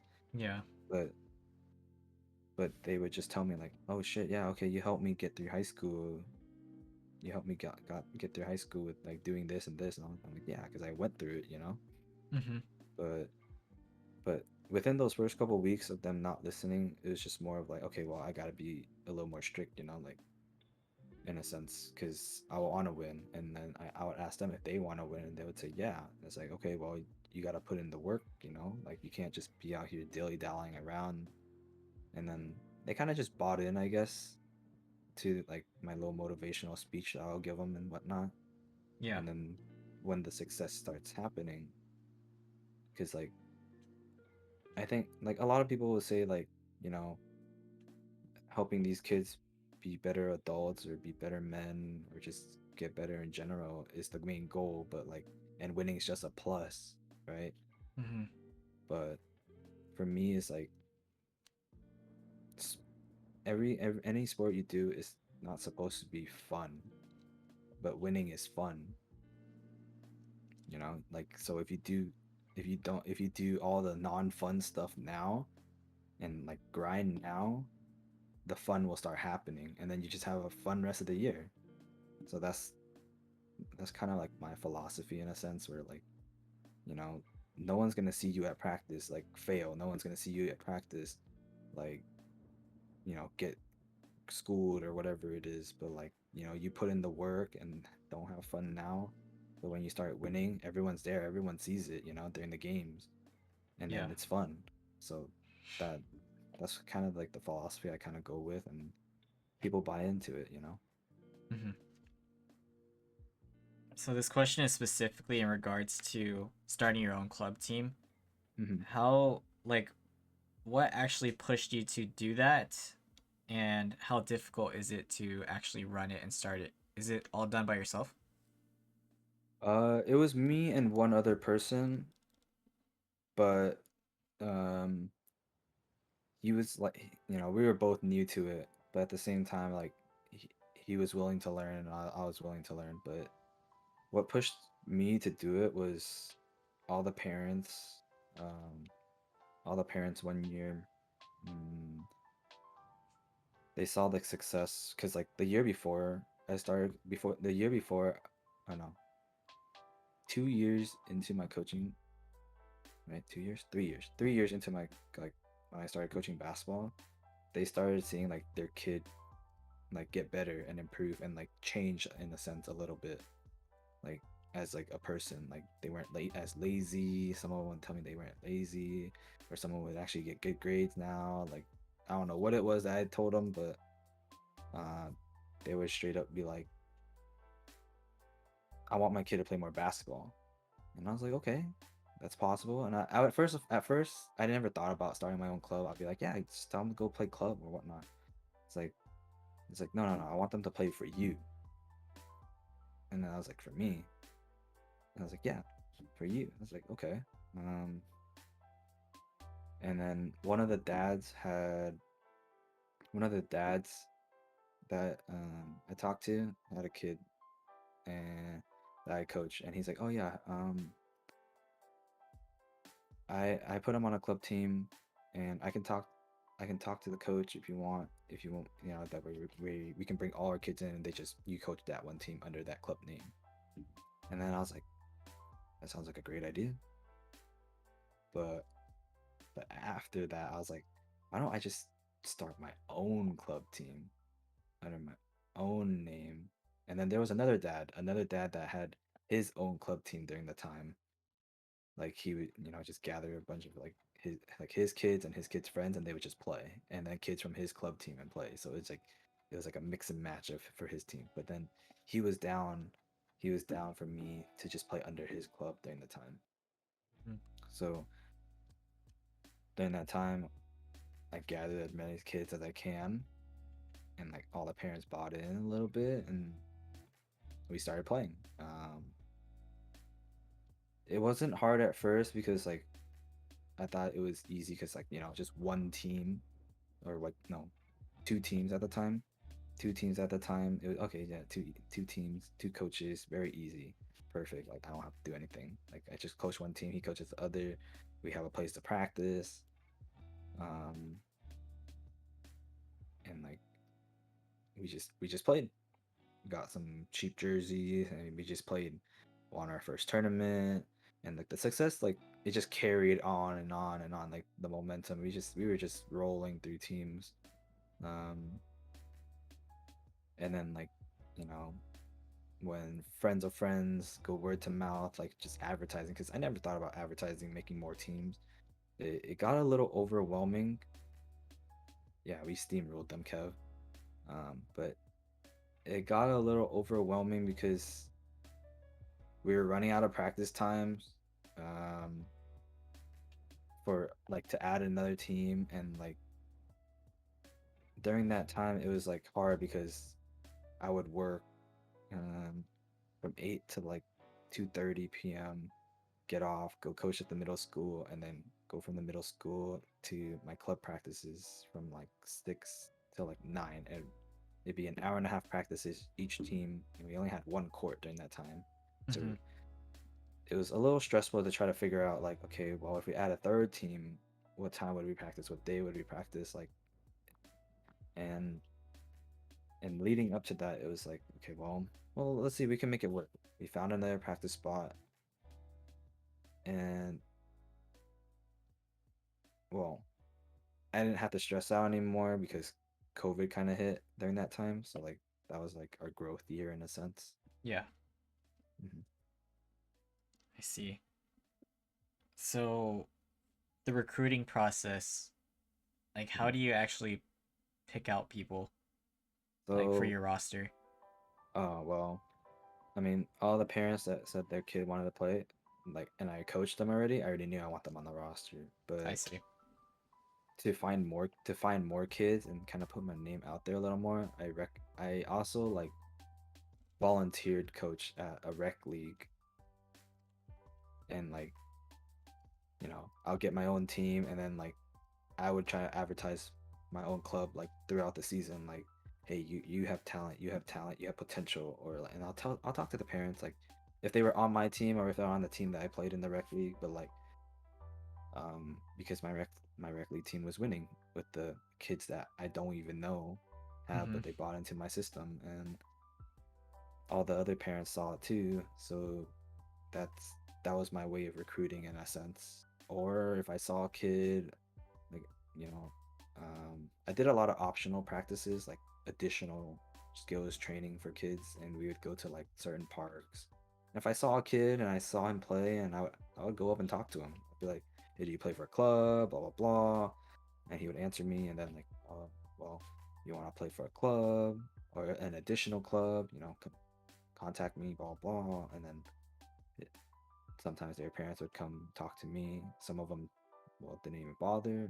Mm-hmm. But the ones that did come and talk to me, I'd tell them to come out to a practice, check it out, Yeah. and then they would go check it out, and then they'll say, we're still deciding, and then I'll be like, okay, well, do you guys want to play in one of the tournaments? And then they'll play in the tournaments. We win. The parents see the winning. They buy in. Then Yeah. they're down because my monthly prices were definitely lower than almost all the other clubs out there Hmm. or around the area. So I'm trying to understand like how you actually make a club Hmm. official. Do you just like Hmm. partner up and sign up with like a league, or how does that work? Mm, no, so it's a little bit of connections. Uh-huh. Um, like if you know this coach for this club team, he like that club will normally host the tournament. So like made the connection because of that one parent that already had his kid running around in his club team, and then his own team running around and playing in other clubs. So they would meet people, and I'm just playing under his name already, where I'm meeting all these other coaches, Yeah. and especially the coaches that are the hosts of the tournament. And then they'll say like, "Oh, hey, your team's good, blah blah blah, yeah," and and I got their number from there. So it was just like connections, Connections. and it's mhm. Oh, like to host, you just need to like Well, we plan don't something and to well like we don't book a host. place. Uh-huh. Like the other Yeah, we don't. people. Yeah, but the other people they would host Got it. tournaments and whatnot. Mhm. Oh, okay. So you don't need like a license or certificate to start your own club? Is that the case? So no, you do actually. All So right. luckily, he had all the paperwork done. It was under a nonprofit org. Got it. So like we're a nonprofit org, but like, you know, when the money came in, it would almost go all back to the kids, and then we get paid out X amount of dollars. So like, in a sense, Okay. Yeah, that's yeah. what I was trying to understand. Mhm. So what would you say is like the most stressful aspect of like running your own club? Um, the most stressful aspect was signing each team up to play. Signing each team like after signing each team up to play, Mm-hmm. like you don't get the schedule until like so if you, let's just say we played this weekend, right? We wouldn't get the schedule until like Thursday or Friday morning. Oh, So then cutting it close. trying to push all the schedules out to the right teams Mm-hmm. and to every parent was like probably the most hardest thing. Like of course like making a group chat was great, but I also wanted to make sure that every parent got it and they confirmed with me that they like read it. Yeah. So Chris had a question. He Mhm. said, "Well, if it's cool to ask, what's the margin like on basketball clubs?" Mm, it varies, I would say. It Okay. varies on how many teams are playing, how many kids you have in general. But when I had like two committed teams, and after paying out everything, I would have at least like 2K left over for myself. Got it. Because my prices were a little high, but not higher than like everyone else. I was just under like everyone else. So from all of your experiences as a coach, what would you say is like your most proudest moment? Most proudest moment, just watching the kids succeed on and off the court. Like it kind of just puts a smile on my face to see like a kid that I coach maybe not I would say like maybe even like a couple years or even a year, like just see how much success like got, Mm-hmm. how much they've improved or like whatever it is, Yeah. or just even playing hard, like some of the kids, I remember one kid I had, like he was kind of lazy, but then I don't know what clicked in his head, but like the moment he started playing, I knew he was going to be the best player on the team. Like he was that kid that didn't really work hard because he was super good, but like the moment he started playing, like I already knew, oh, you're going to be the best player on this team if you play hard. Hmm. Speaking of the kids that you coach, Mhm. without name dropping, of course, No. do you have like a story of noting like the most gifted kid you've ever coached or special talent? Most gifted kid I ever coached. Yeah.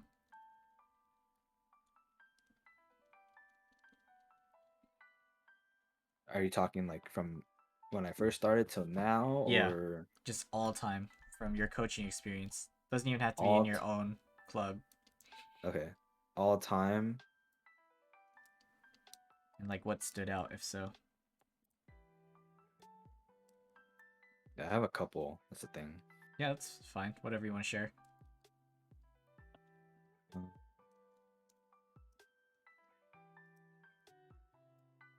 I had this one kid who just graduated high school. He was like one of the first kids I ever coached. But like, man, this kid could shoot the lights out. Like from working from him as a fifth grader all the way till he graduated Wow. last year. All the way till he graduated last year. Like this kid could still shoot because before as a fifth grader he would shoot with like two hands and like he would just hit everything, right? Yeah. But like after 2 years of coaching him, I helped him, you know, make his shot like more traditional as a more traditional player. And for some reason, he can still shoot the ball. Like it was a struggle for a good 3 months of summer. It was like really bad. Like he got really frustrated, but it ended up like working out in the end because like he can shoot like Curry range right now after he graduated. Yeah. He was like a big help for his high school team. So like that was probably one of my most. That was one of them. Mm-hmm. Um,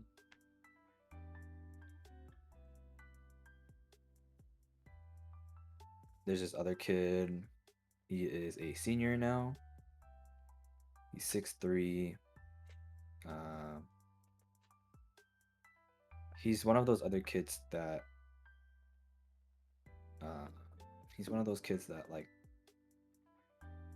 if you push him hard enough, he can definitely be the best player on the team. And I'm not talking about the past kid that I pushed to Mm-hmm. be the best kid on the team, but like he's definitely one of them. Like I see the talent in him where he can be the best kid on the team, but at the same time he's still not the most hardworking. So he's still a work in progress. We'll see how it goes this year, Yeah. but that's another one that's super talented and probably the tallest kid I've coached.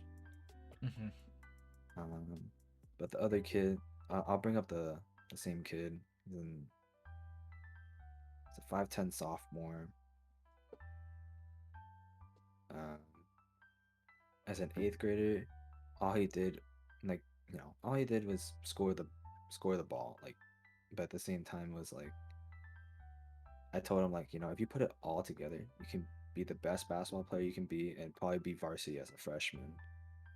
Freshman year comes around last year as a COVID year, of course. Like no off season, no nothing. Just he went straight to tryouts and made it to a team. But I told him like, hey, if you put in the work, you would have been on varsity as a freshman. But he made JV as a freshman. But then seeing the jump he made from last year to this year so far is kind of phenomenal because like he definitely got motivated and hungry, and Mm-hmm. he probably regret my decision or like decision he made when I told him that, but like it worked out in the end because now that I'm watching him play, like he actually plays like 10 times harder than he should be. So I'm happy for him. But Yeah. I would say that's about it. I mean, everyone else plays hard, but Mm-hmm. like when you're talking most gifted, like sometimes the most gifted kids they don't try, but then when they start trying, they start looking like the best player out there. Like they can definitely play maybe not all of them Division 1, but like at least play college basketball somewhere. Yeah. Yeah. Great. So, what's like the best thing you've ever heard from like a parent or whoever in regards to your coaching that Mm, really inspired you? Any words that stuck?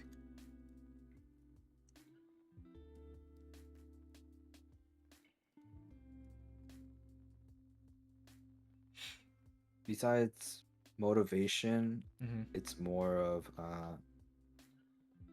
it's more of like building a bond. When I said like when I said earlier like when so like one of the kids he came before the COVID year. He came before the COVID year and like yeah, he was a good listener, but like and a good basketball player as well, but he all he did was just play basketball. He didn't really have a bond with his parents or anything. But then like when I got him to open up, talk to me, and like kind of be that big brother and guidance that he needed in a sense, he became more comfortable with who he is and like whatever it was. And when his parents told me that, when his parents told me that he's kind of changed and like because he's played club his whole life too. He played club his whole life, and he's a freshman. No, he's a sophomore now too. But like Mm-hmm. before the COVID year, he was an eighth grader, and like he all he did was just play club, listen to coach, blah blah blah. But when his parents told me that, like, what did you do? I was like, just told him build a bond. Like, I'm not. I'm gonna be straight up with you. Be straight up honest with you. Just hopefully you do the same. Just build a little like that trust. Yeah. And like, I felt like that was that was the one philosophy that I wanted to do because when I coached club, all I saw was, this coach not gonna care about you. He's just gonna care about winning. Well, for me, it's like I care about your success, Mm-hmm. and like whether it's on the court, off the court, I care about you in general. So like when his parents told me that, it was kind of touching because like that was my goal the whole time. Besides getting him, motivating them and working hard and whatnot. Yeah. Sick. So on the flip side, do you have a scenario where a kid just gave you such a hard time, or even a parent or something? Parents, no, because all the parents, they end up being friends in the end because they all talk and they when they come cheer us on and they just cheer us from the stands and whatnot, or like from just standing and cheering, like they all built a bond where like they kind of agree that like he whatever he does it works. For a player that gave me a hard time, um, I'm gonna go back to I'm gonna go back to like my two talented kids that I coached. One's a senior and one's a sophomore now. Yeah. But when they were on separate teams, when they were in eighth grade and at the time, eighth grade and sixth grade at the time, but like they didn't want to go hard during practice. They didn't want to do anything because they thought they were like the shit. Mm. And that's fine. I didn't. I told them like I just told them like, fine, you guys want to be like that. I'm gonna I would sign them up to play against like, if it was an eighth grade team, I would sign them up to play against a JV team or a freshman team, and I would make sure they play against a good freshman team too, because I would know the the hosts of the tournament, and I'd be like, yeah, put me against a freaking solid ass team. Yeah. And for that eighth grader, I remember I put him up against a a JV team that was all 6 feet plus. All 6 feet plus. A JV team. They didn't even know. They didn't even know. The whole team didn't know. But everyone tried except for him. And then he was just getting smoked out there. I was not getting him any tips, no nothing. Like I just threw him out there and be like, "Good luck, kid." And then, you know, that was like the rude awakening he needed. Like sometimes if they don't want to listen to me like that, I give it into another way, right in their eyes, right in their face. We lost that game by like 62 or something like that, Oh and shit. he ended up coming back, like coming back to earth, and I did the same thing with the other kid too. Uh Yeah, huh. exactly. Throw him to the wolves. He gonna learn. Exactly, exactly. See, like no, I'm not gonna let a punk kid do that. Like if he wants to think he's the hot shit, I'm gonna make sure like he gets put in his spot. Yeah. And that really changed his perspective and work ethic, huh? Mm-hmm. Mm-hmm. Nice, nice. It's pretty cool. Because I don't like kids with big egos either. Like I will make sure that I will break their ego to the point where like they kind of come back to earth and Yeah. like relearn what they need to do. Because in life, it's like I tell them, even in life, it's the same thing. You know, like if you think you're hot shit in life, then the fuck you're gonna Mhm. learn some way or the other. Got it. All right, I have two more questions in regards to this, and then we can move on. Mhm. Based on your whole experience as a coach, what would you say is like the most difficult thing for kids to learn in regards to basketball? You could be as specific as possible Uh, if you want. I would say a mental game. You know, like when you think of sports, you just think, oh yeah, physical skill, you know, being a physical specimen or whatever. But like mentally, like no one's gonna think like mentally like, oh, I can compete against this kid, even though he's like 5'10" versus like a 6'5" kid, or like, oh, I turned the ball over, I made a mistake, coach gonna get mad at me. Like mentally, like a lot of kids need to get through that mental barrier where like it's okay to make a mistake. You know, like I don't expect I don't expect you to not turn the ball over in a basketball game. I don't expect you to make a mistake in a basketball game. But like what are you going to do after that, you know?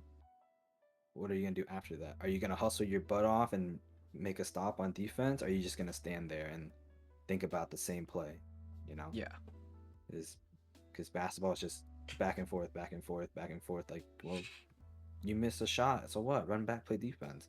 Oh, you turn the ball over, run back, play defense. Or you make a you make a great defensive play, but you miss the wide open layup.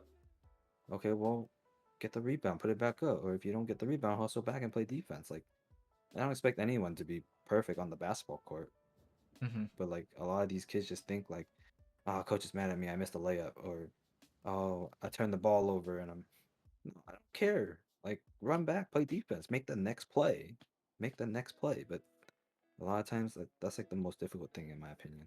Just mentally, the Yeah, mental game. that's cool to know. All right, and something similar. So, what advice would you give or tips for people in general to be better at basketball or to just like learn about it? It's very Mm. vague as a question, but I just want to see how creative you can get with your answer. For me, like, you know, for me, it's just to keep playing. Like, it doesn't matter what age you start playing basketball, you can always get better. Like, I've had friends that like I play pickup with, right? That never Mm-hmm. played basketball ever in their life until like after college. But like I play pickup like every Friday for the past like 5 years at an indoor gym, and they've been playing with me ever since. And some of them just kept, you know, they got better. Like straight up, like the more you play, the better you get. Like, you know, you just Mm-hmm. learn throughout the way. With like kids that are new to it, like I don't expect you to be perfect, even like if it's your first practice. Like you just gotta keep playing. That's just for me. Yeah, as long as you're coachable and you keep playing and you find the love for the game, but of course like that's also like a coach's job to also do that to help you love the game, then you'll be fine. Yeah. Nice. All right, so that wraps it up for the basketball aspects of your job. Hmm. Let's go back towards your customer service. You know, boiling Okay. crab, right? Okay. What would you say are the pros and cons of working at that place? Oh man. Um, Pros, money was good, tip was great. Um, I would say I guess I was decent at like, what do you call it? Handling like, you know, rude customers and whatever, just talking like just customer skills in general. Yeah. Uh, Free food, you mean? No, no free food. We just got massive discounts. Um, Cons was, uh, you kind of didn't really have a weekend. It was more like, you know, that weekend's always busy, so you're always working the weekends. But I was okay with that because of the money during that time. But see what else? they work you like a dog. Like, you're always running around. Sometimes I just needed a break, but I learned to get over it. Hmm. Um, but I don't really look at too many cons. That's Another fine. pro was another pro was just going out after work and just drinking with everybody, even though that's what all they wanted to do like every weekend, of course. But Yeah. I was okay with that. Hmm. Speaking of like rude customers, do you have any encounters or memories to talk about? Uh, Rude or crazy things that have happened at work?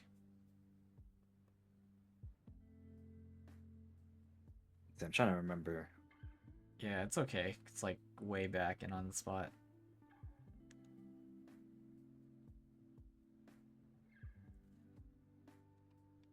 Ah, okay, I can remember at least two.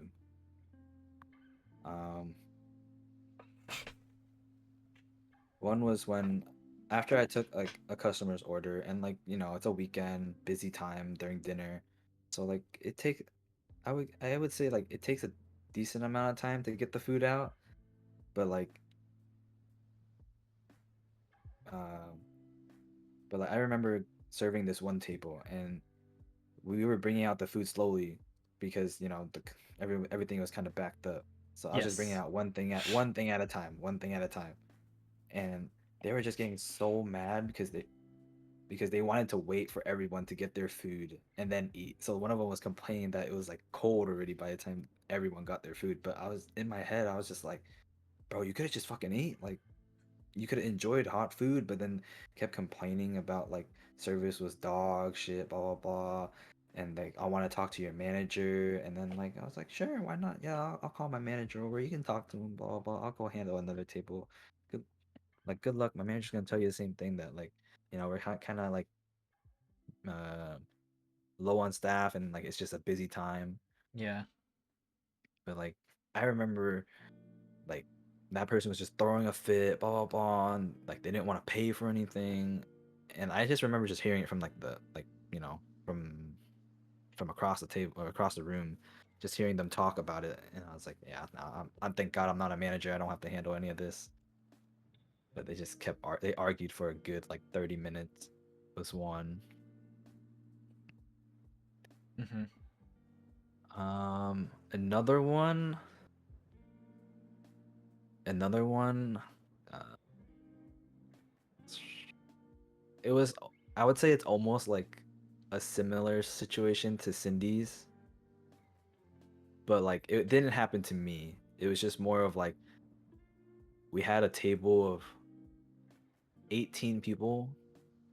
I think I think it was 18. It was a big party. Let's just say that. And like I wasn't serving them. I wasn't serving them in that area. But all I remember at the end was they all dined and dashed. They all just like disappeared Oh and like shoot. and all I remember was my manager just chewing out that server that was serving that area. And that shit was like nuts. Like we had to go back and look at the cameras. We were like, how did fuck like a big party like that just get up and like balance? And man, I can't even remember like what fully exactly happened. But like it was just like one by one, like walked to the restroom and then walked out until like there was no one left. And I was like, what the fuck? But that's all I can remember. Everything else was a kind of a good experience. Mhm. All right.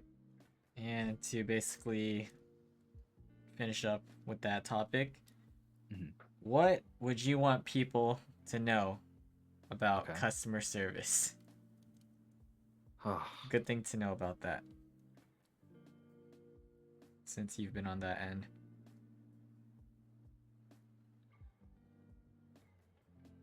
Okay.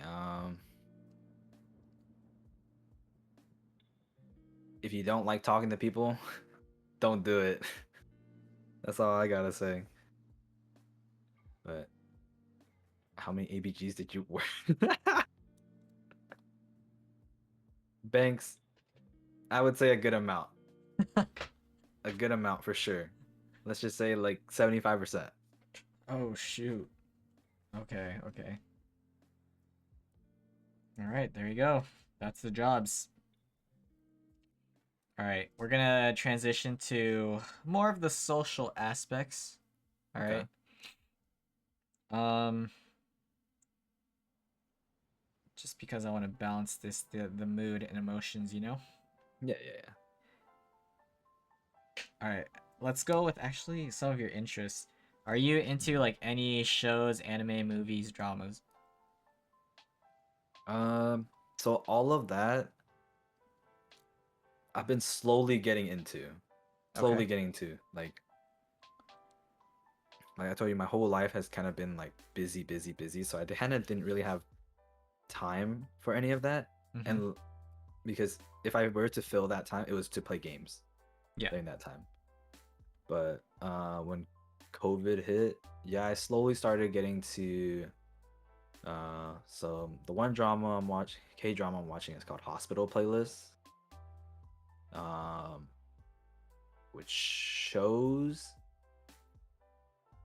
I've been watching All American or finished All American actually, and then like all the other shows that like everyone's kind of been watching, like Squid Games. Uh, what else? What else? Oh, Cindy got me into Money Heist. Mm-hmm. We still need to finish that. Mm, let's see, anime. Kind of watch like all the basketball ones, the Haikyuu. Uh, The basketball ones, you watch like the old ones, Slam so Dunk, Kuroko. Slam Dunk, Kuroko, and then got into Haikyuu. So like I'm kind of building off a list off of that, but like, oh, I did watch Food Wars. I did watch Food Wars. Like I don't know that just caught my interest because of food, Mm-hmm. and it looked good every time like they brought out food. I was like, damn, I'm fucking hungry. Yeah. But other than that, I'm building my interest slowly off of it. Uh-huh. So and I know I have a lot of catch up on, but I'll eventually get to all of it. Yeah. Uh, that's about it in terms of shows, animes, dramas for the time being. I And mean, movies. movies. I mean, I'm a big Marvel guy. I, I think I've watched every single one in theaters. Like I'll just watch almost all as many movies as I can when they come out in theaters during that time. But then when COVID hit, it was just more of like, I'll find a way to watch it. But like I'll watch it like with my friends or something like that. Yeah. Okay. So let's make this a little hard on you. Hmm. Only able to name one. What's your top favorite show, movie, and anime? So one of each. Okay, anime, I'm gonna say Kuroko, even though like even though like none of all the stuff are like, yo, what the hell? This is not basketball, but it's hilarious. I love seeing like those superpowers come out. Um, show or from dramas, I only watched Hospital Playlist, so like I have to say Hospital Playlist. It's actually like very interesting to watch. Mm-hmm.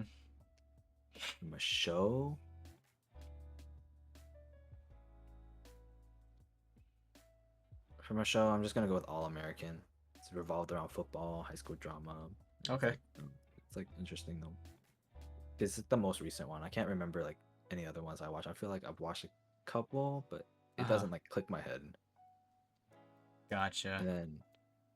And then movies you kind of make it hard actually. Not gonna lie. Yeah. Especially if you like a lot of Marvel stuff too, right? Yeah. Um,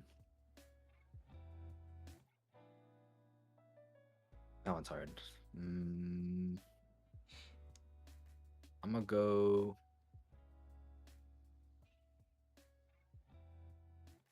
Yeah, I'm gonna go with the last End Games. Okay. Yeah. Sick. And speaking on Kuroko, who's your favorite character? Ah. You're gonna kind of think this is troll, but I like fuck, I forgot his name. What's the copycat? No, not the the big guy's name. Murasaki Bara?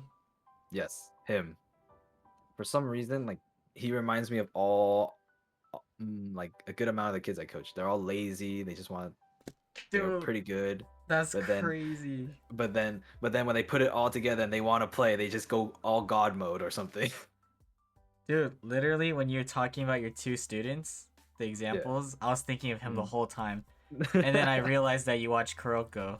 And then that's insane, because that is him. Yeah, exactly. Like they're just lazy and they don't want to do anything. But then when it's time to turn up, they turn up, and I just see him turn up, play defense. I'm like, okay, that reminds me of all of them. Yeah. Sick. Current favorite song and artist. Current favorite song and artist.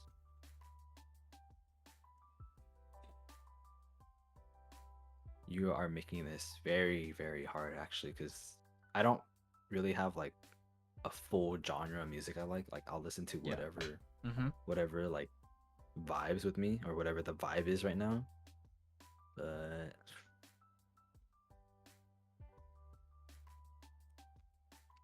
It's okay. You can say whatever now, and then you can look back on this within the next few years or so, and then see how it's I changed. do like I'm gonna go with like with Sriracha what he said. I'm gonna like to, I like to hear Wilson's voice and when he sings, you know. Oh God. So can you sing me a song later though? Not on this podcast. All right. So okay, give us a like general idea of what you listen to or artists you like then.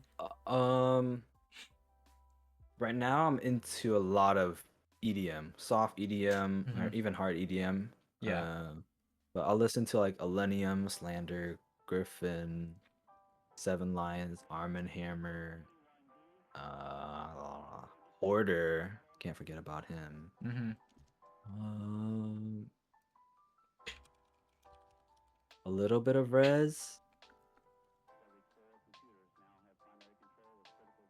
Martin Garrix, Louis Child, like there's just Yeah. a huge list of EDM artists, Yeah, right? I could see. But like I can just go on and on with them, Uh-huh. like because I like listening to their songs or just going to their events as well. Yeah. Okay. All right, then just name one good song, like EDM song to you.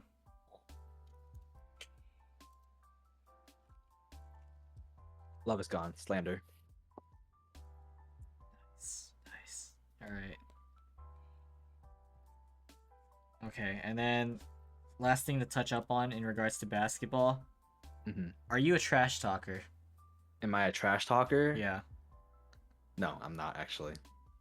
I How- let people talk trash, but then I let the game do the talking for me. Okay, okay. Are you still like a perimeter type of shooter? Yeah. Or... Okay. Yeah, yeah. I think I've retained a lot of shooting. Maybe not the range, but I can still shoot. What's your strengths and weaknesses in regards to the game right now? What would you say? Right now, Yeah. probably defense or rebounding. Like Uh-huh. I'm not gonna put in as much effort into playing defense like compared to before. Yeah. Like right now, it's just I'll let him shoot it. I'll disrespect them, and if he hits it, he hits it. Like before, I just be like, nah, I believe everyone can shoot. I'm just gonna go play defense. But then your strengths, you would say shooting, and what else? Ooh.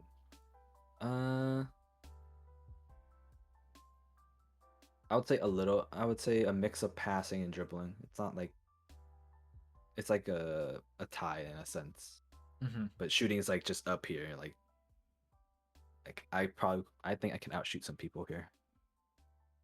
Will we ever get to see you do a IRL stream playing basketball? An IRL stream playing basketball. Yeah, Ooh. Mm.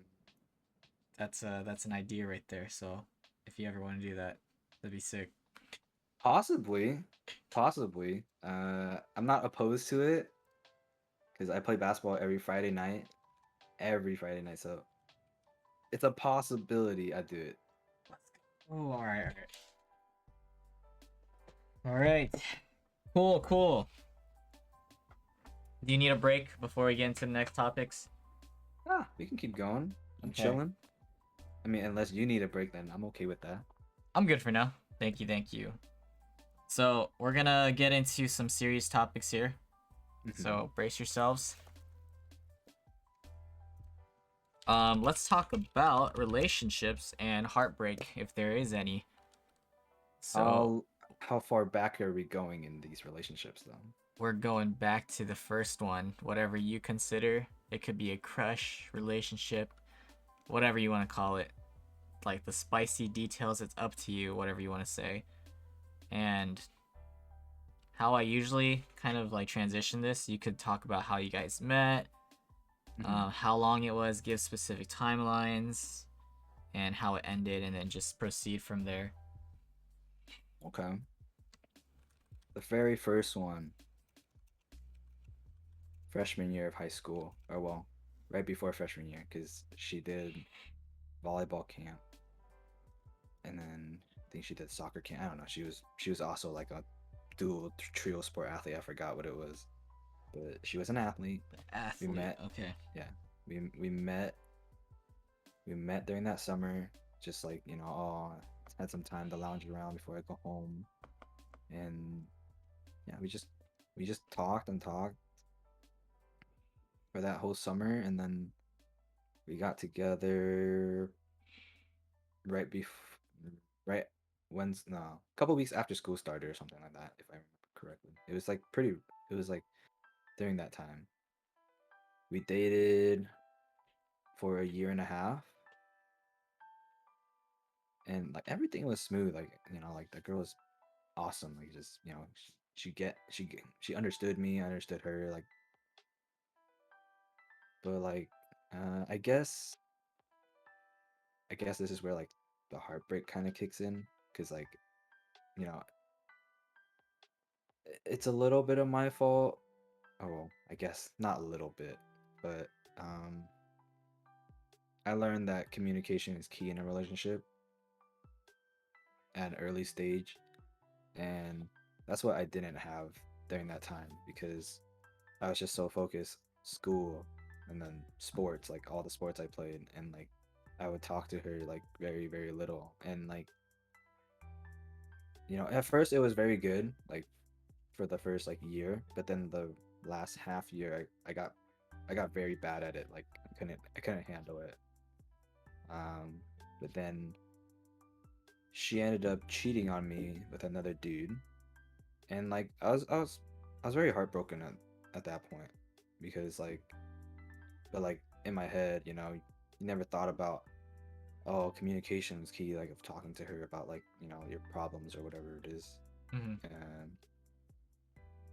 but like I was just heartbroken for a good 2 months, and then she was off, um, you know, with a new guy, and I was like super pissed off like about it, because like the way I found out, it was just you know through one of my close friends on the football team, Mm-hmm. and they were at a party and it happened, and my friend had to send me you know send me pictures of what happened, Oh and then when I shit. confronted her about it, she would act like nothing happened, but I'm like, dude, this is like physical evidence. Like Oh what the fuck? no. Yeah. So I was just like super heated. I never really thought of it as like anything else. Like I was just so mad at her. I just hated her. Blah blah blah. Like I got over it after 2 months, because yeah, my friends got my back, of course. Mm-hmm. But I had to learn the hard way, because no one told me that, oh, like you're not talking to her, communicating with her, taking care of her, like hanging out with her, whatever it is. Like I just thought like, oh yeah, we've been dating for a year, everything's solid, we can chill out. But um, within those 2 months after I got over her, I I really didn't date anyone for the rest of that school year. Mm-hmm. Um, and then when I transferred schools, To the public one? yeah, to the public one, Got it it. was just more like fresh start, like whatever. Okay, I'm over it. I don't have to worry about her. I don't have to see her at school, like making out with the guy at the lockers, whatever it is. Yeah. What was her ethnicity? She was white. Okay. I'm just trying to Yeah. see like your type. Hmm. Oh well, okay. If you want to get on that topic, it was more of when I got into high school. I started liking white girls because like, yo, you're just surrounded by them. You're like, oh damn, she's hot, she's cute, whatever it is. Um, but when I transferred, it was like, oh, there's no white girls here. I'm not interested in anybody. But except this one girl, she's Asian. She caught my eye because like she was the first one that kind of like opened her arms and said, hey, hang out with our group, blah blah blah. And I talked to her for a little bit. Um, I talked to her for the whole year actually, um, without getting with her. We ended up being friends with benefits for the whole year,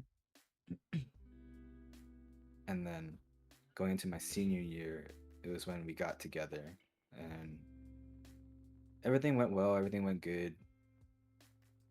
Everything went well. Everything went good, and we had a mutual breakup because we were going to college at like, she was going up north to NorCal, and I was like, I don't want to do LDR, and she didn't want to do LDR. So like, it was very mutual. We enjoyed the summer, blah blah, and everything, and we just broke up and moved on from there. Like it took us both a while. Like we're friends now. It took us both a while to get over it, but you know, we got over it pretty quick because we weren't around. So no heartbreak there. Mm-hmm. Um, Going into my first year of college, not gonna lie, I was a little hoe for a little bit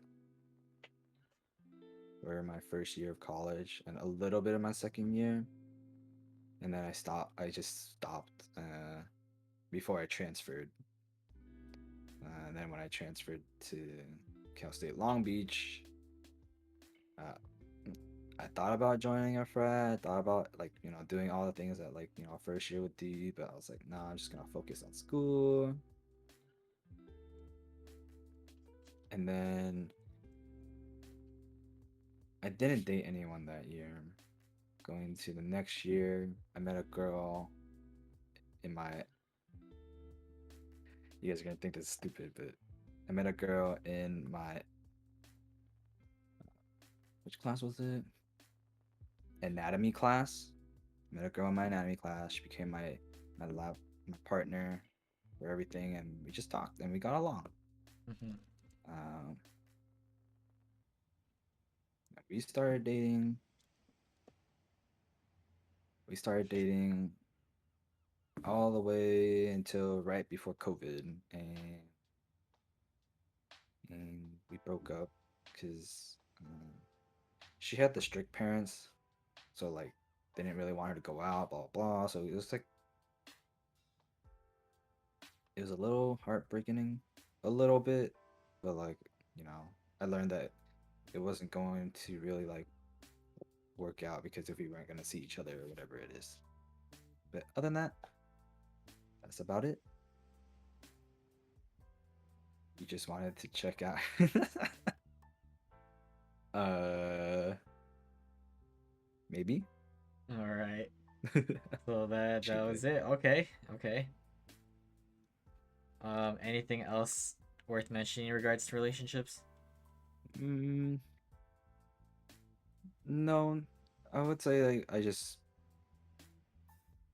wanted to have fun with it. And that's about it, to be honest. Like, even though I dated three girls, it was throughout high school and college. It was just more like at least I got that long.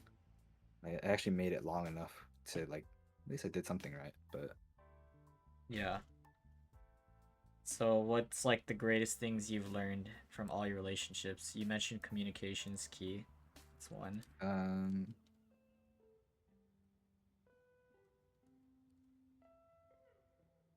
yeah, communication was like the number one thing I learned, and I'm happy I kind of learned it like my sophomore junior year of high school.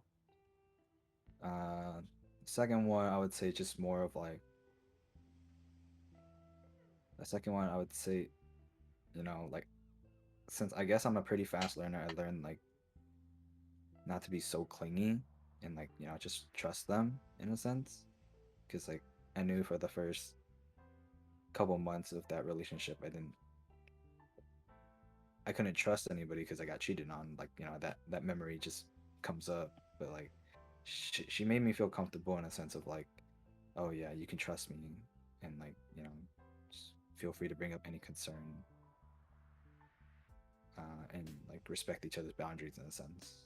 The third one was just, I think, the third one would have gone very very well if COVID didn't happen, Mm-hmm. because I felt like, you know, my balance of school, work, and her was actually like very great, and like she kept herself busy too, so like it was good for the both of us. But we didn't. I just didn't. We both thought like, oh, COVID wasn't, you know, it wasn't gonna happen for us.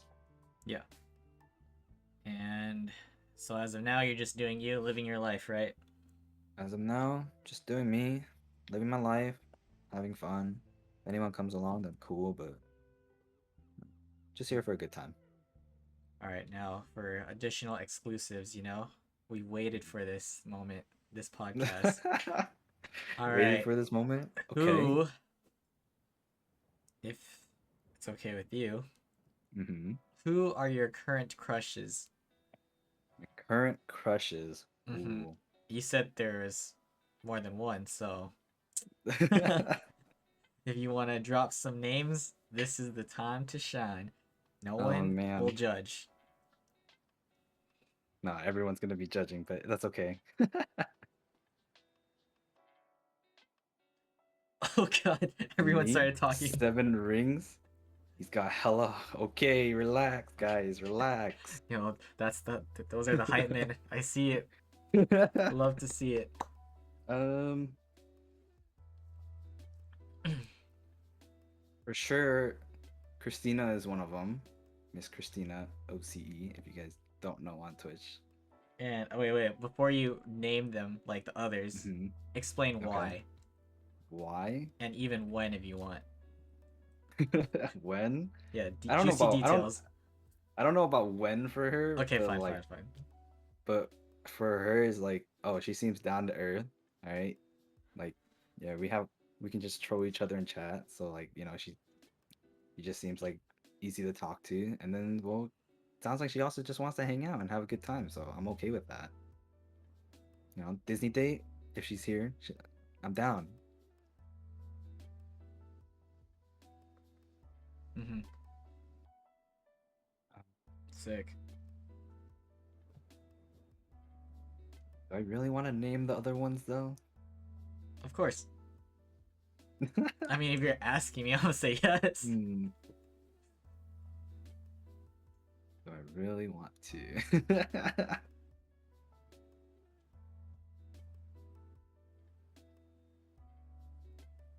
I have to think about it if I really want to expose myself like that.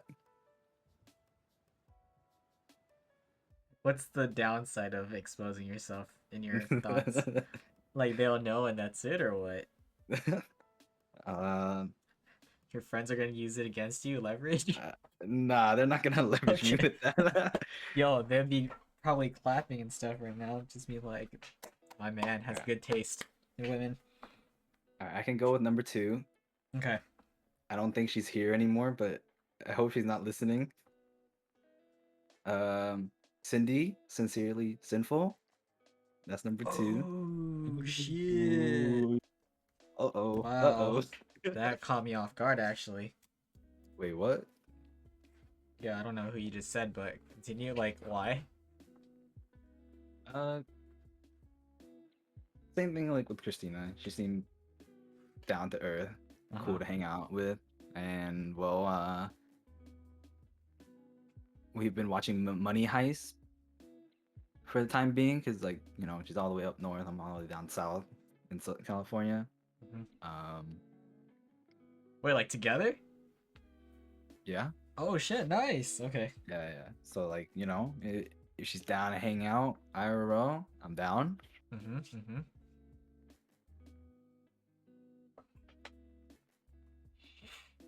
Hmm. Do I really keep going here? Yeah, this is great. Yes, I'm down to hang out, Tina. I'm just down to hang out. Down here for a good time, you know? Number 3.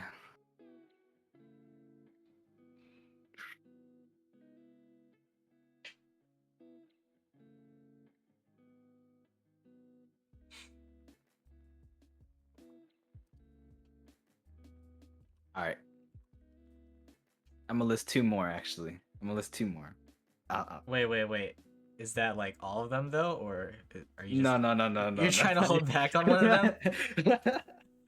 Yo, I'm just hello. gonna list. All right. Can you I'm at just least gonna list DM 2 me more. that last one or what? I yeah, I can DM you the last couple. Yeah. Got you. Oh, couple. Okay. Damn. You can have multiple crushes. It's all good. Yeah, what's wrong with having multiple crushes, guys? But Yeah.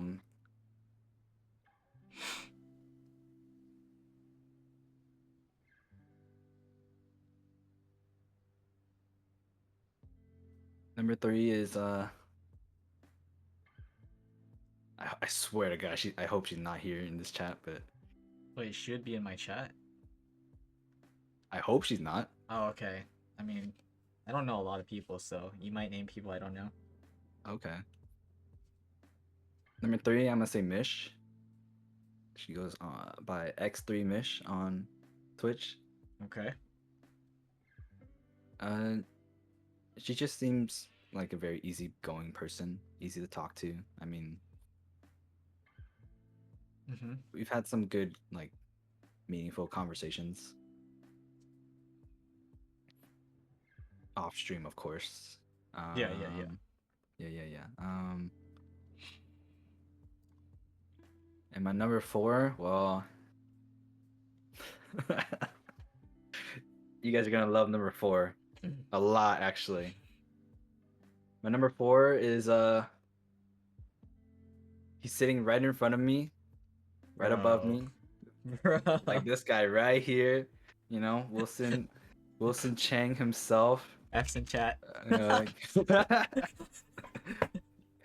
he is my Wait, number what the 4. fuck? You know, he's a cutie. He's a great guy. Dubs in chat, please. Dubs in chat. You know. Yo, we got mixed feelings here. I like it, guys. I like the mixed feelings. I'm part of the L. I'm part of the L gang right now. Oh man. Okay. Everyone that put a dubs up. I love you guys. You guys are awesome. Oh shoot, that's funny. DJ's on my side right now and Kendo. Yeah, and they're the IRL homies. All right. So you don't have to say the names, of course, because you don't feel comfortable with the others. But how many are there? How many others can you think of? Probably like 3 more, 4 more. 3 or 4. Okay. So I'm curious, why is it hard to say their names? Why were you able to say the other 3 but not their like those names? I felt like I haven't really like talked to anyone about those 4, but like I feel like you guys, you guys can see me, Christina, just in chat like going crazy or something. Yeah. Or even me and Cindy, same thing in chat. Like, so it's like some people in chat that read it is like, oh, they already know, and like, well, I can say for Mish because like I don't know, I'm just comfortable with like talking about it because it's like we talk every day. Okay. So it's just because people haven't really seen you guys in contact, or what? Is that it? Yeah, I'd say so. Mainly, that's Uh, like one of the main thing. Okay, well, I'm cool with that because you said you would DM me anyway, so unless you guys could convince them otherwise. Oh no, they're not gonna convince at all. Alright. Oh Okay. well, I also love black pillows, in chat. And then I also love me and Panda, Chill, everyone that's here, Chiba, DJ Wise Dog, Kendo, even Sriracha, and Dreamy Kev, of course. Damn. There you go. It's all about the love. Okay, so let's talk about other social life aspects. Okay. Mhm. When did you actually get into partying? Do you remember the time, and can you just like talk about it, that memory? Drinking, partying, going crazy. Different phases too if you want. I mean, are you talking about the partying aspect that includes like the drinking and Yeah. drugs, or just like party in general Just like everything. It's kind of like jumping back. altogether? Yeah. End of sophomore year, like after I got injured and you know, started hanging out with some other people that like I didn't have that competitive nature. I just wanted to have fun, like get my mind off of this dumb injury and like just move on with life. And then like when I just saw it in front of me, it was just more of like, or I would say that when I saw the drugs in front of me in my part, it was just more like I just remembered like, oh, my dad said go ahead and try it, like just don't do anything stupid, Mm-hmm. and I tried it. In terms of alcohol, I mean like I haven't told this story, but growing up, my dad did offer it to me, like just like a sip. So Mm-hmm. like I already knew like what it tasted like and whatnot, and I knew it tasted like ass. But then like I didn't really know the effects. But then like in general, anyways, it was just more like when I was at that party, I was like, fuck it, yeah, why not? Like everyone's doing it, just kind of go with the flow with it and have fun, and then ended up being a good time. Didn't go too crazy. Um, then yeah, I didn't really go too crazy in high school. Uh, got to college. That was something else. That was something else. Like especially like after working at BC on a weekend, they wanted to go out and they partied and like sh- that's when I kind of learned like damn they go crazy like go they go crazy stupid and like you know people get too drunk get blasted, but like it was always in the back of my head like oh what my dad told me like yeah go ahead and do it but don't go too crazy. So like that kind of the crazy part didn't really happen until when I turned no actually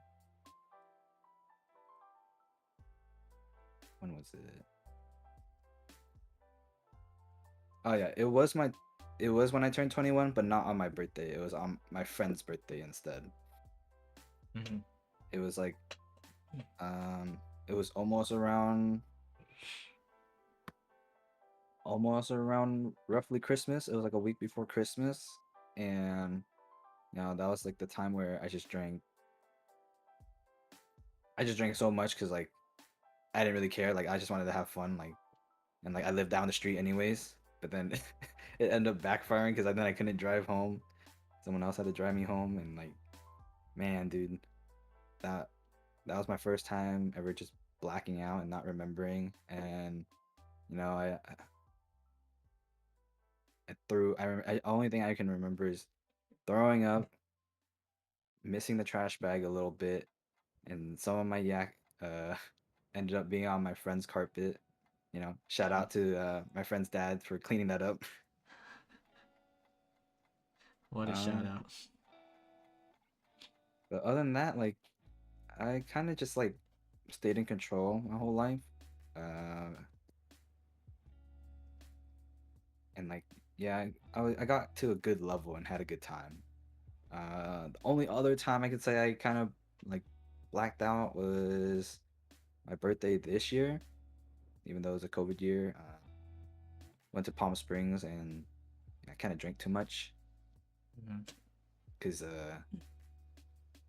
that wasn't my limit anymore. I went past my limit when I thought of my old limits as like, oh, I can drink this much, and then yeah, just I passed out like 10 o'clock, even before like right when the party started, like an hour in or something like that. Yeah. What was your first drink ever? Favorite drink? and drink you hate the most. Ooh, my first drink ever. When my dad offered me a little bit of Henny, and I took that sip, and it was like, ugh. My favorite drinks are Henny and tequila right now, but I will not do the normal Henny. I will only do VSOP or XO or anything higher than that. Tequila, I don't really fully have a preference, but if I could choose, I would do Don Julio 1942. Drink I hate the most. Ooh, vodka. Okay. Get that crap out of my face.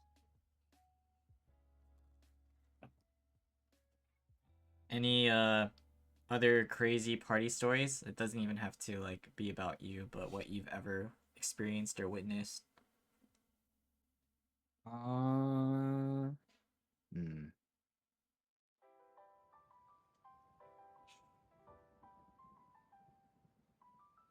Not necessarily off the top of my head. No worries. Henny So, gang? Yes, sir, Kev. what kind of drunk would you say you are? Loud. I am louder than normal. The loud drunk. I see, I see. Alright, let's talk about, I guess, clubs and events. When did you start getting into those, including like raves and stuff? And do you remember your first one, first experience, and thoughts? When did I get into my first club rave? I forgot what year it was. I think it was a year after I graduated high school. 2015. My first event was Hard Summer. Hard Summer that year. And all I remember was just having a good time, I guess. And then I just started going to like other events here and there. But then I kind of stopped in 2017, 2018. Yeah. Yeah, I stopped for 2 years because like I was just like I got too busy with life, and I didn't want to go anymore or drop money during that time. But then I was gonna go.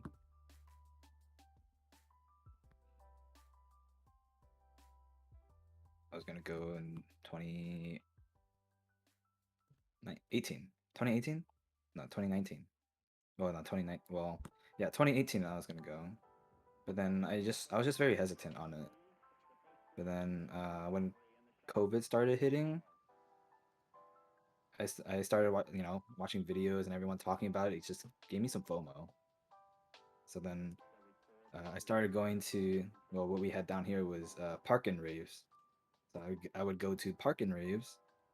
I went to a couple of them, and then that just brought back a bunch of FOMO where I was like, dude, I just want to go raving again. And then when we were able to go to Hard Summer this year, I was down. I was just all in on it. Like, yeah, I'm down. And then, whatever event comes next, I don't even know yet. I can't just remember all the events I've been to. Yeah. Besides like my first one and my most recent one. So you're still active. Yeah, I mean, I just want to go to maybe like a couple more. Specifically, I do want to go to EDC for sure. And then I don't know if I'm gonna retire anytime soon from there, but we'll see. Not retiring anytime. Hey, I don't know yet. We'll see. What would you say is your favorite event so far, and why? The most favorite event? Yeah.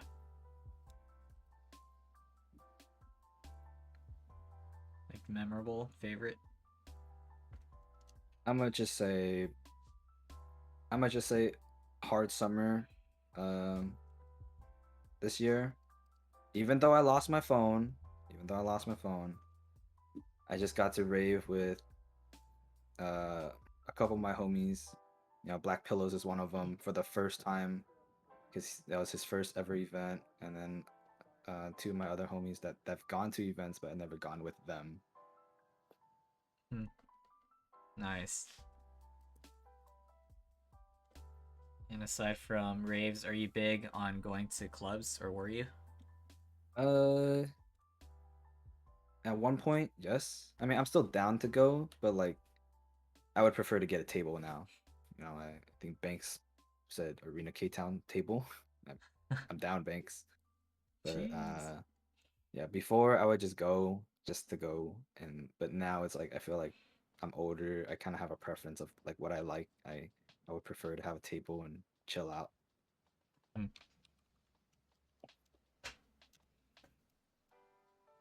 All right.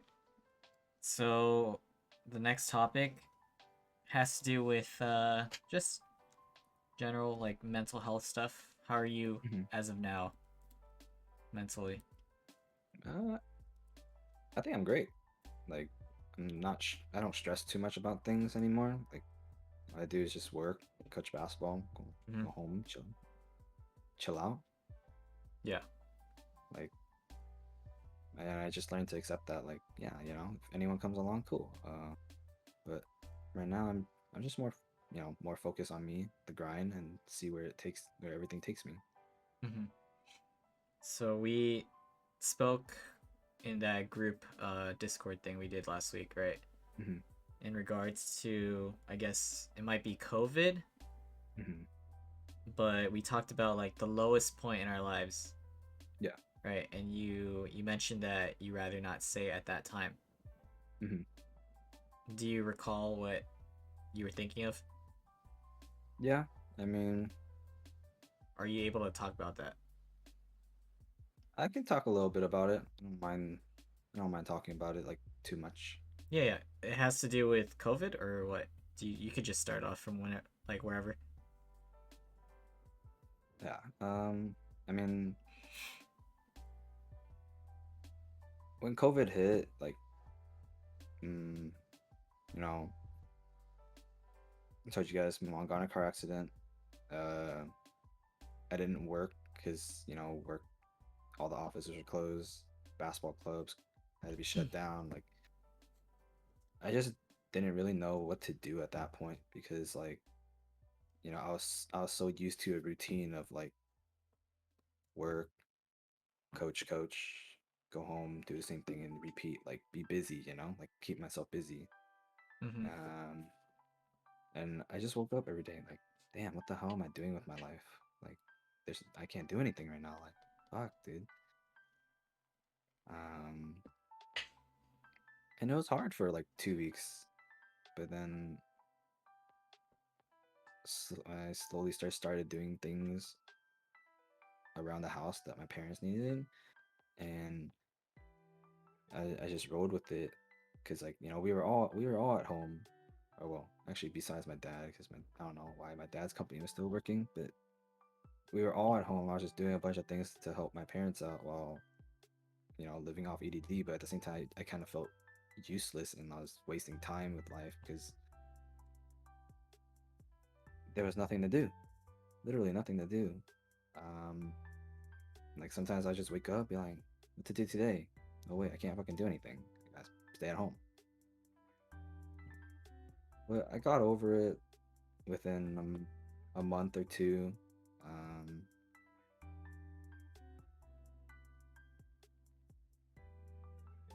and I just well, I guess I had to learn how to adapt, to the situation, and that's what I did. I mean, I got my PC already uh during the new year, and then COVID happened. Wait, no, never mind. I lied. I got my PC this year, but I just started being more active and wherever I can. And then, well, the one thing I started doing more is just playing games, and I started feeling like a little kid again. Yeah. Like I was like, okay, well, I'm living off EDD. I don't really have to worry too much. Just take my time to relax and ease my mind until like things start getting busy again. Mm-hmm. Um, And then things started slowly opening up, started slowly getting everything back up and running, but it wasn't like, at full capacity or anything. So like I added playing games into that mix just to like, yeah, I can play games, so okay, why not? Yeah. Um, and then slowly but surely, like, it was once everything slowly came back up, I just filled that void of like extra time with games. So like games was like um my bypass time, I guess I should say, and it's just something to buy time for the time being. Mm-hmm. So I didn't really worry too much anymore. Like I was just like, oh, whatever, I can do this. EDD, work a little bit, and just chill out. But like that whole month was like I just felt lost. I didn't know what to do. Like I had no guidance. I didn't talk to anybody about it. I just like kind of like kept it all to myself and like like and just made myself do all the thinking and digging myself out of it. Yeah. Got it. Good overview. So I guess I would ask, um, what are your thoughts on mental health? Like, what would you tell others since you went through a seriously tough time?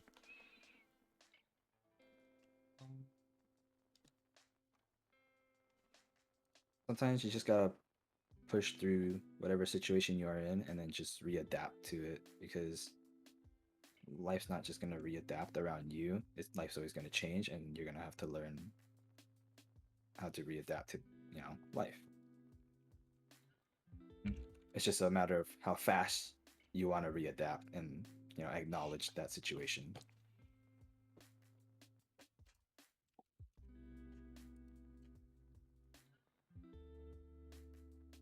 Gotcha.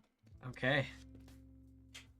So at this point, let's talk about what are your current goals and aspirations in life? All right, goals. Um,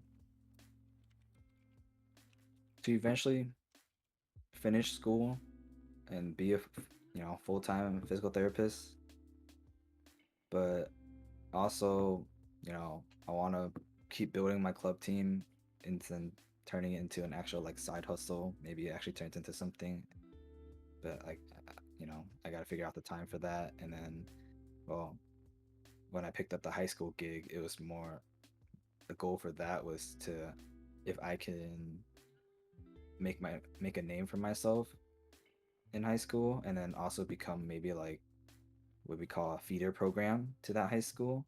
Like, oh, okay, well, I coach at that high school and I coach this club team. If these kids, like the way I coach and they want to come play for me, or, they can come to the high school and play. I'm not gonna like force them to come play. Like, it's just an option because I'm there.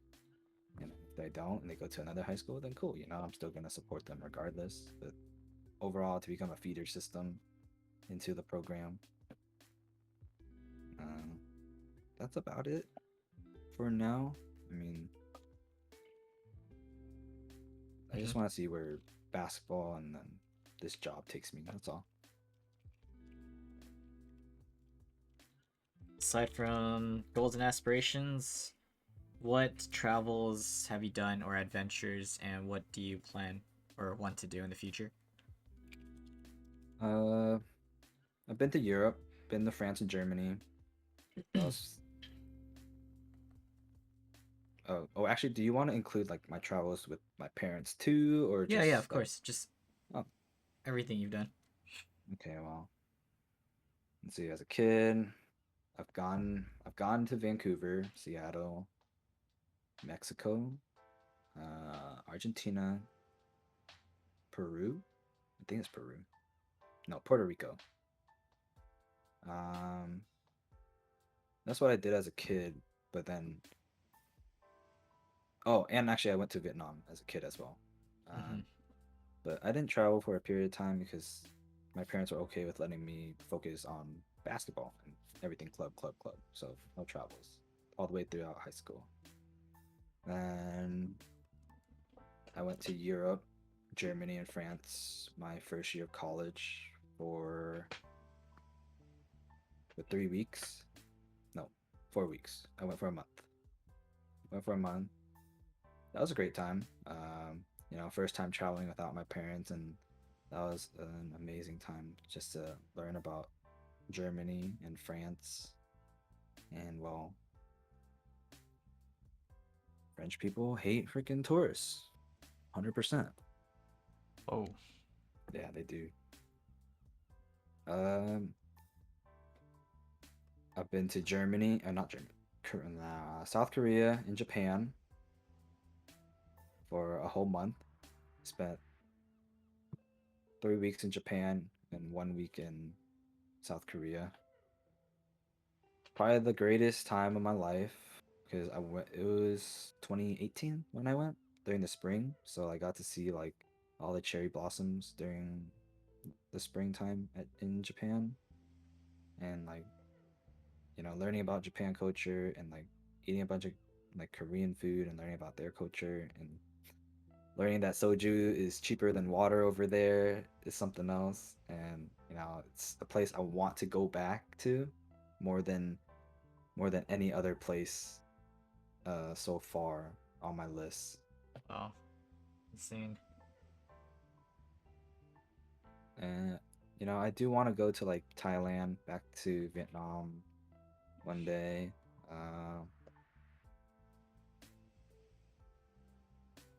Let's see, where else would I want to go? Probably Italy, Spain. Like, I think I just want to travel the whole world. But like, if I were to choose a place to go back right now, post COVID, would be Japan and South Korea. Mm-hmm. Jeez, you've been to a lot of places. It's a okay amount, I guess. Yeah. Well, at least like out of the country. What other culture shocks have you encountered, or what did you learn from being in other countries? um, when I was in Germany, to be honest, I didn't think their English would be that great, but their English is like super good, and like I learned that when they learn English, it's actually like pretty easy for them due to like their German language or something like that. But like I was just very like surprised when they speak English to me. I was like, oh, wait, hold on, I'm in Germany, right? Mm-hmm. Um, Japan, um, like everything, from the vending machines to the convenience stores to everyone just being nice. No one litters. No one. So okay, this is the one crazy thing. When I went to Japan, my dad left his jacket and with his phone and wallet in at like just on a ledge or something. I forgot. And then we went somewhere else for like 2 hours, and he totally forgot about it. And then we came back, and it was still there like 2 hours later. So we were like, oh shit, okay, no one steals here. This is awesome. Like, this is crazy. Like, Japanese culture is just something else. Mm-hmm. Dang, good stuff. Korea, well, the street food is something else. Like, we don't really have like street food culture here, like, but the street food culture over there is just, it's amazing. Like, you can get food for cheap and like on the go if you really wanted to. So it's like, it's nice. And like I said, soju for $1, can't beat it. $1. Jeez.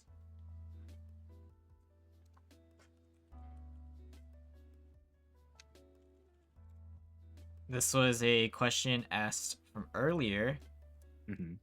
from, I believe, Kev. What's the craziest thing you've ever done? What would you say? Craziest thing I've ever done.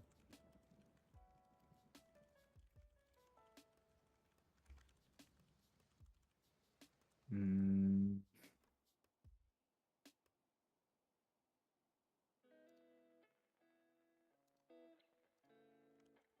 can't really recall that's the craziest thing I've done. But I would say one for sure. I know this is crazy. Is me going 160 miles per hour on the freeway in my friend's car, and I felt like I was gonna die for sure. What a thrill. Another one is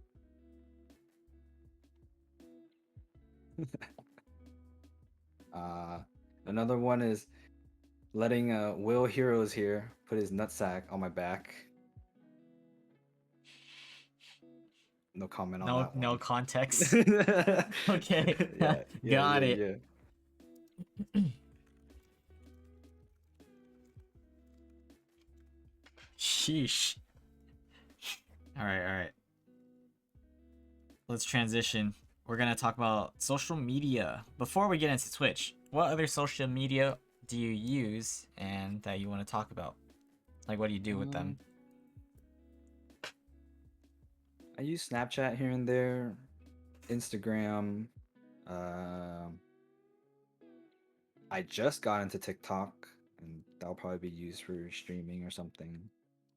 But I slowly stopped using Snapchat ever since Instagram added like their little Instagram stories and whatnot. But I mean, I haven't really been too active on social media because I don't really have too much to post, which is like something I probably need to change. But we'll see how that goes. Mm-hmm. And then, well, for TikTok, I mean, I'm just looking for some hilarious content. Oh, and along with Twitter, I forgot about that. Twitter, okay. Yeah, Twitter and TikTok are for just I don't know something to make me laugh or something.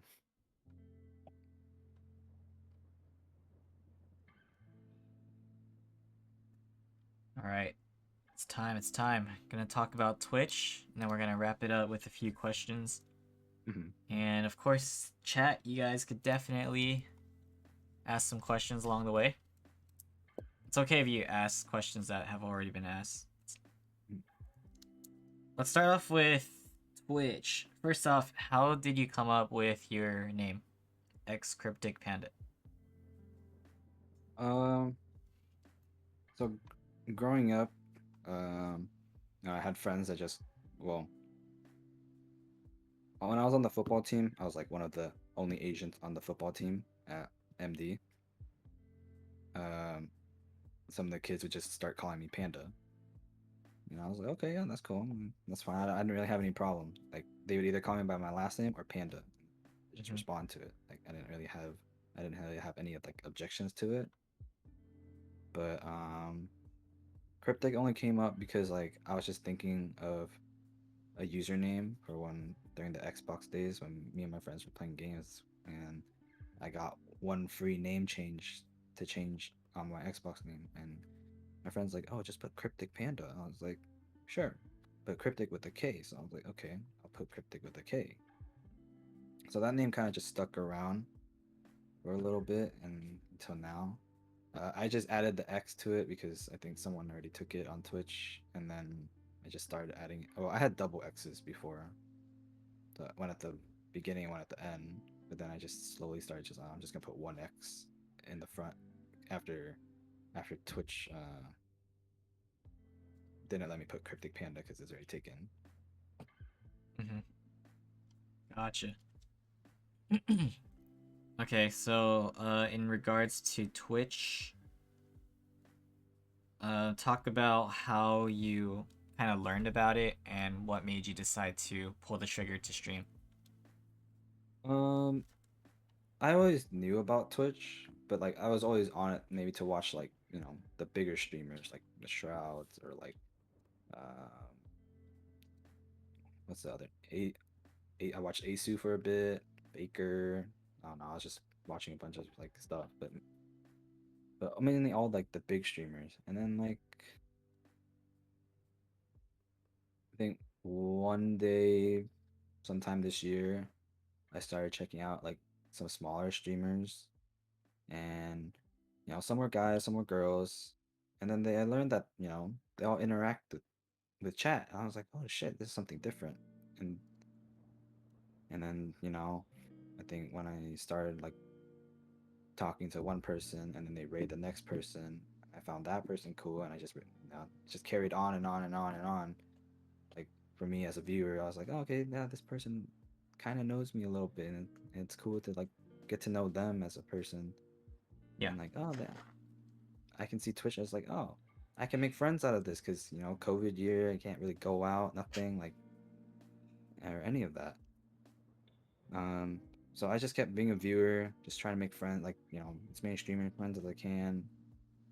And I think when I got to meeting like Trevor and like Ace, Show, Tiff, Nicole, um,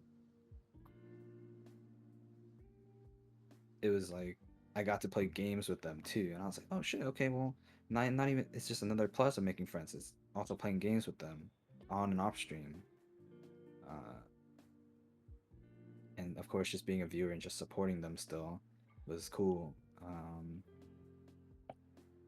And then in my head, like, man, can I see myself streaming? Like, this was around June, July. I was like, I just asked the question after from March all the way to like June, July. I was like, man, do I see myself streaming? I was like, yeah, I don't know. I don't think I should do it. I think I should just be a viewer. And then I talked to some of my friends about it. Talked to Trevor about it, and then they just said, just do it. Like you don't know if you'll like it if until you try it. And I was like, okay, fine. Like, they made a point, like, I can do one, right? Like, just to see how it goes. Um, started starting getting everything set up and started streaming last month, August 14th. Yep. I think it was the first time I started streaming, and it actually turned out to be a good stream. Like everyone that I supported as a viewer kind of came in and they're like, oh shit, you stream now, first stream, blah blah. And they just supported me, like, and I just learned that like, yeah, everyone's really friendly here on Twitch, like very supportive, and I just kept doing it till today, and hopefully I get to keep growing from there and keep building a strong community from there and keep supporting everyone else and everyone else I meet along the way. Mm-hmm. Nice. So, what's your current schedule and what are you currently streaming, like category Uh, wise? the schedule is kind of hard because like there are days like where I'll come home and then like I'll say I want to stream, but then I I don't want to stream. But like Yeah. when I first started last month, it was like I just wanted to speed run to affiliate, so I like streamed every day. Like, and I know like my first stream was also 12 hours, so I got that over with. But it was just more of like since basketball season's coming up, it's been getting a little busier. So like I know I started realizing like, oh shit, okay, well, everything's a little busier. I gotta start, maybe setting a schedule, like, okay, stream from this time to this time so that like I can make it more consistent. So right now I can kind of don't have a schedule. It's kind of just all over the place, like whenever I feel like it, or like if I have time. Um, but what was the second part of the question? Oh, Categories. categories. I mean, right now, um, I just stream Valorant mainly. I do want to get into other games, because I do play some of it off stream, but like I don't know, if I can like fully engage with anyone else, because mainly like if I'm playing and streaming, I'm also playing with like everyone else that plays Valorant and all my friends that play Valorant too. Mm-hmm. Do you want to answer your friend's question? What do you say? Will Hero's question? I'm not gonna read it out loud, but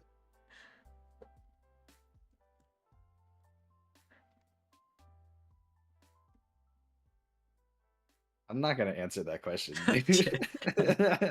I'm not Got gonna it. answer that question. Got it. Uh, So your profile picture, is that like custom made by someone? No. If I'm being honest, no. Oh, where's that I from? I found it off the internet. Okay, okay. Alright. Yeah. I was just I was like, like, oh, this thing looks cool. I just use it. it's like that's a cryptic panda. Let's talk about I'll probably get into like maybe getting like a whole profile pic over overhaul, but I don't know yet. We'll see. Black Pillows has a question. You got a fetish? Oh, of course he's gonna ask this kind of question. But do I really answer it though? No, I don't have a foot fetish. What the fuck? Um, do freaky girls count? Yo, yeah. I mean, I, it is what it is.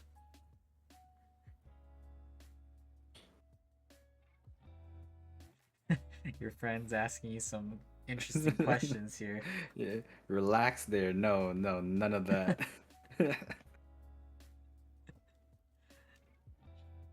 Right. Yeah, as this continues,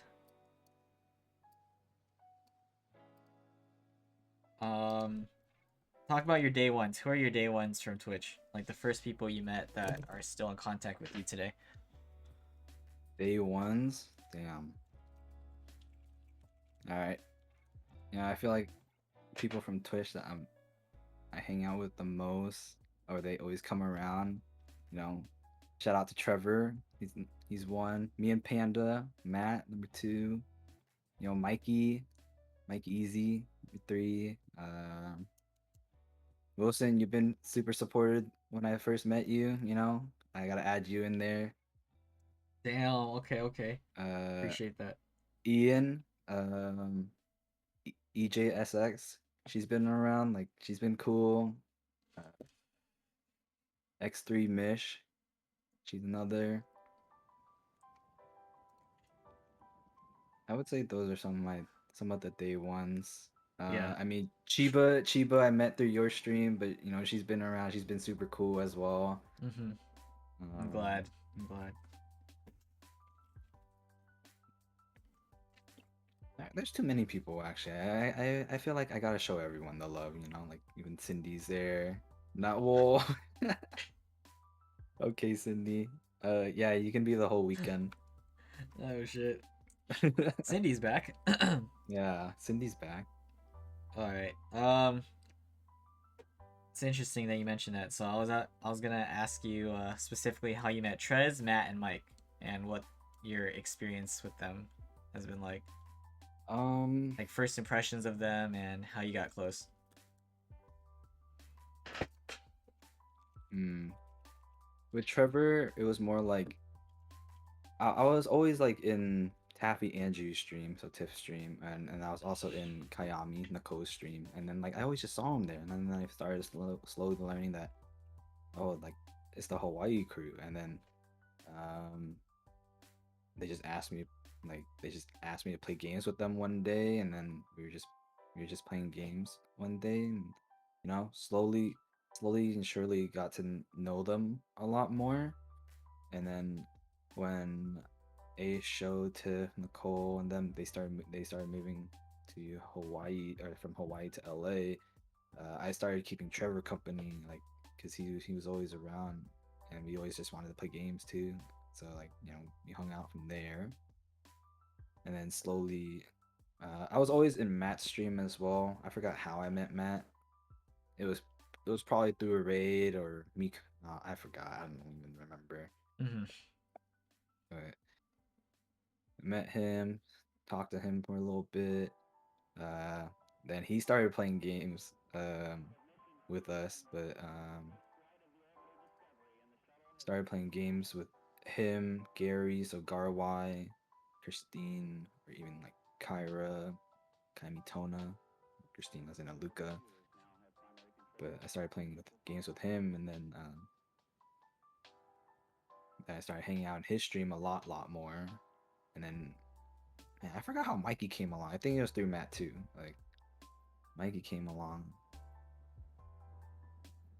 You know, and I don't know. I think it was when we talked off stream one time, and I thought Mikey was cool. Like he's chill. Like I was like, okay, I fuck with this guy.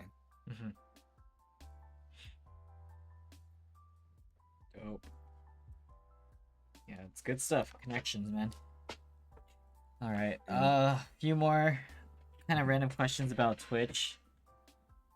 How many people are you currently modding for, and what's it like modding instead of being the streamer? I think I'm mod for other. Let's see. I think 12 people. I think somewhere around there. Okay, okay. But I mean,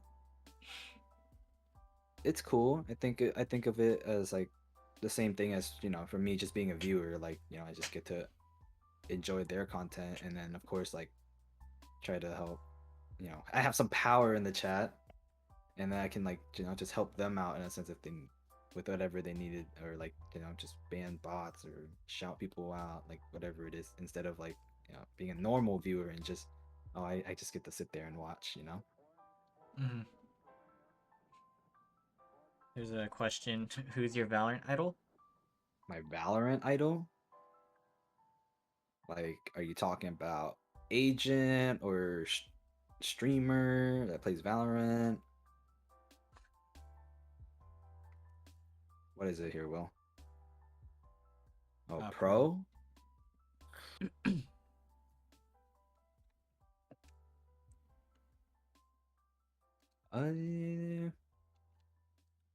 If it's a pro, I mean, Tens is cool. Tens and Shazam are cool. Watching Sinatra is cool. But yeah, you know, I heard Expectation. She's pretty good too. You know, Radiant carry, my carry.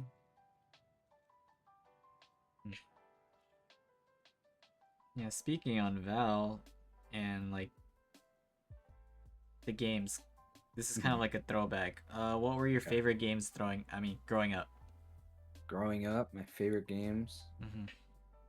I would say Halo, Call of Duty, Battlefield 3 and 4.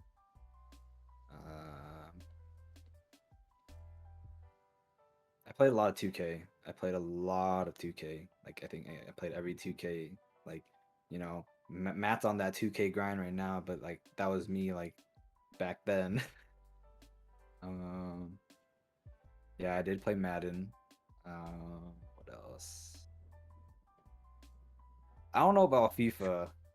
Black Pillows. I don't know about FIFA. FIFA was just it had his moment. It had his moment. Like I played it for a little bit and it was fun because I was playing with you guys.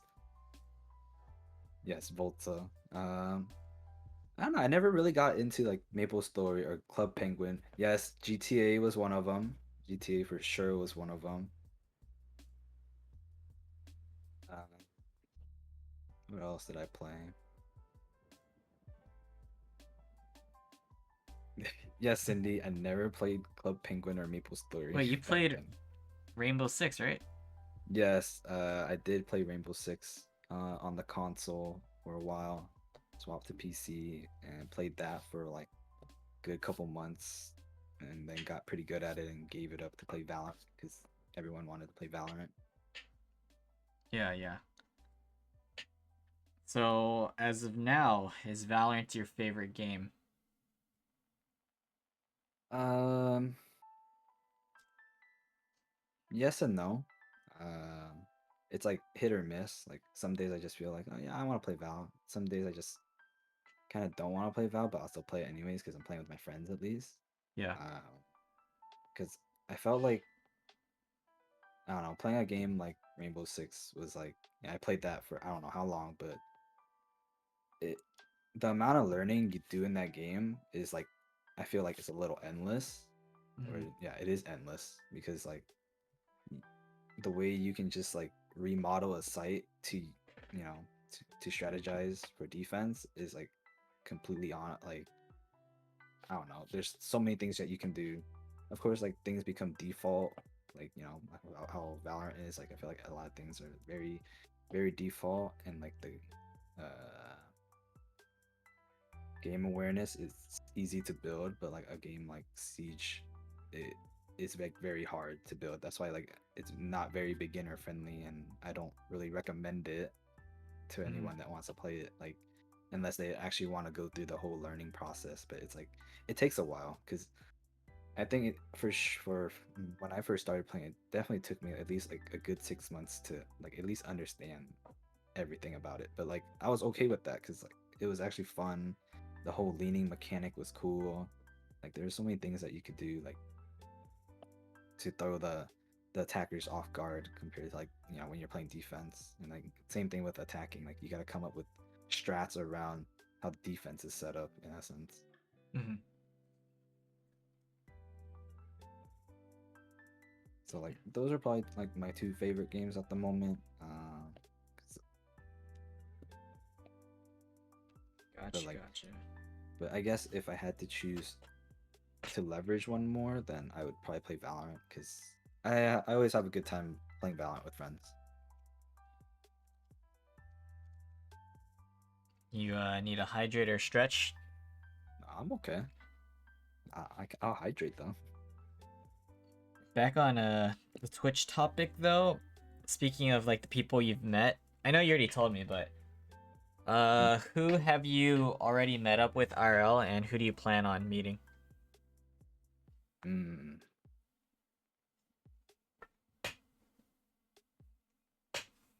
I've met up with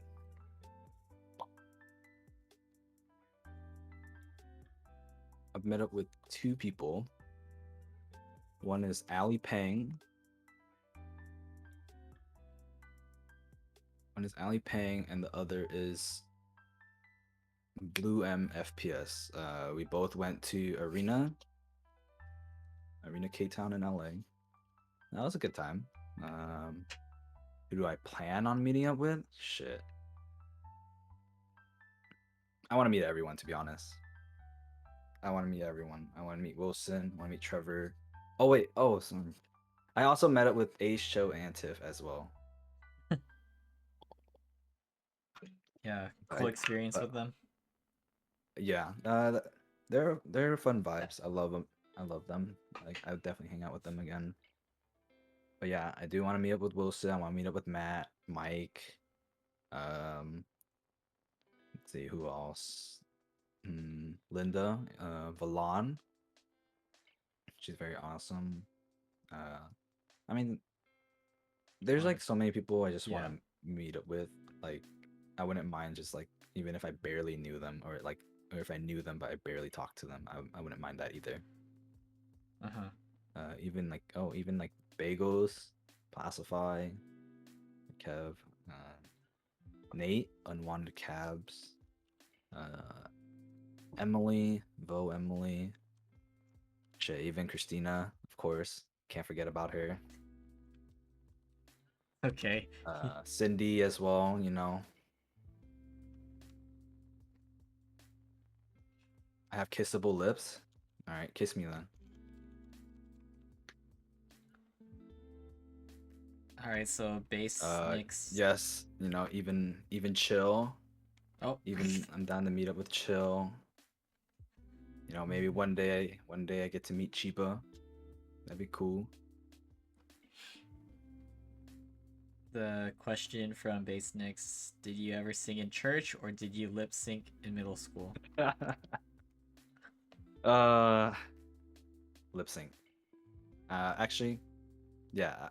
I think I would sing during music class and then just lip sync like in church. You know, speaking on that, do you like singing? Um, only when I'm drunk. When I'm not drunk is I'm here for a good time. All right, all right, all right. It's fair. I guess I won't be asking you to sing for us. All right.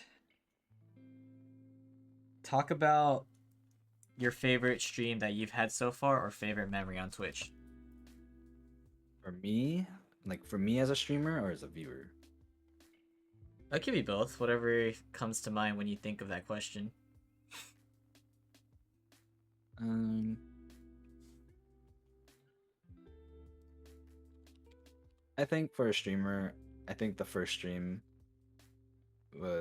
is probably the most memorable because like just the amount of people that just came in and supported me was like, oh okay, well it was something I wasn't expecting, you know, even though I was just a viewer in their chat and then just starting to stream, so it was like, oh okay, wow, like these guys do support me and like they are like friendly and like super nice, like, and I'm okay with that. That's why I went like a full 12 hours on the first stream. Yeah. Um, as a viewer, mm,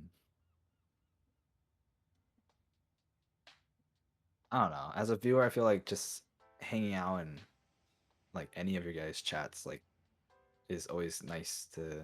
It's a nice thing to do because like it's nice to see how like it's nice to just socialize and see how everyone's doing Mm-hmm. and then making sure like they're having a good time as well. Yeah. All right. Will's question: who are your top 3 favorite actresses? Currently, yeah.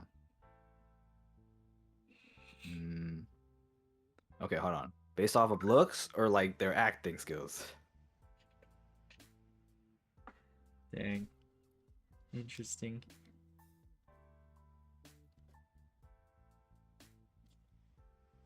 Oh, both. Both? Yeah, dude.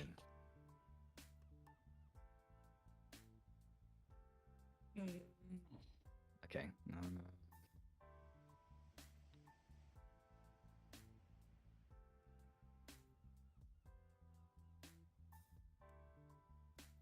Kind of hard, not gonna lie.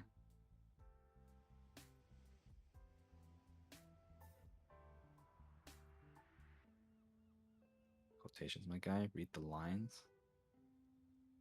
Hmm.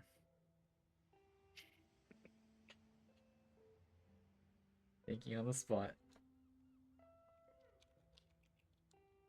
Shoot for the star. Nah.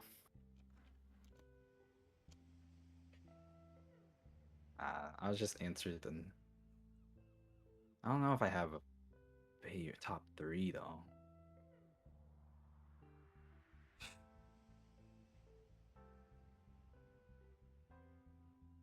Okay, I'm gonna go with favorite.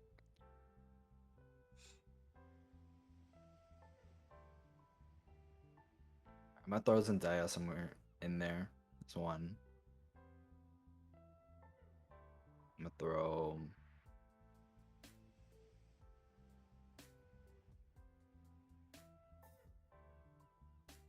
What do you mean no? It's his opinion. At this point, I might as well ignore you guys. Um.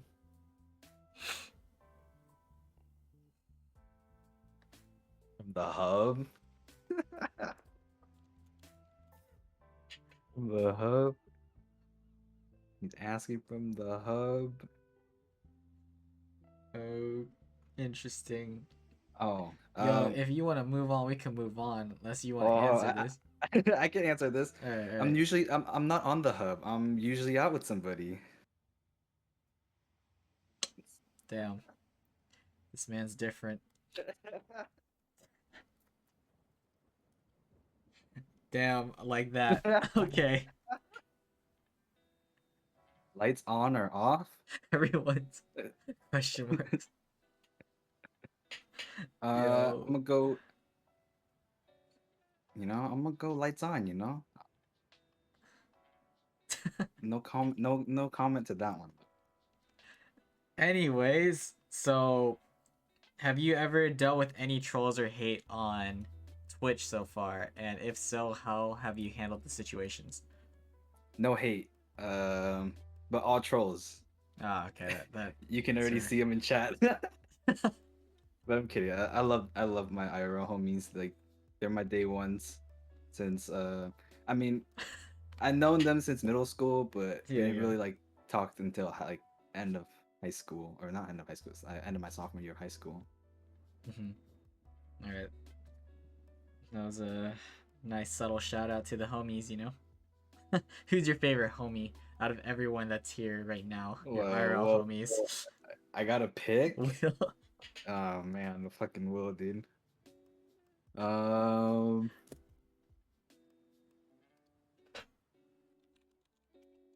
I'm going with. Fuck, dude. This is hard. Like, I love all you guys. Like, mm, yeah, dude, way to put me on the spot.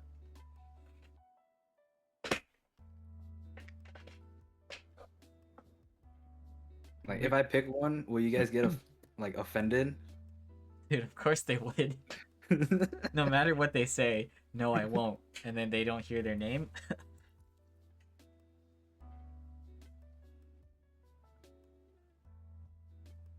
Yo, are you really considering answering this? I actually low key am actually. Okay. Alright. If I had to pick one, I'm going with Black Pillows.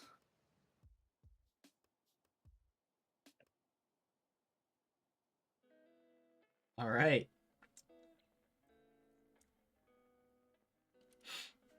So, talk about how streaming has changed you as a person. And what do you think your life would be like without streaming and just getting to know everyone on Twitch?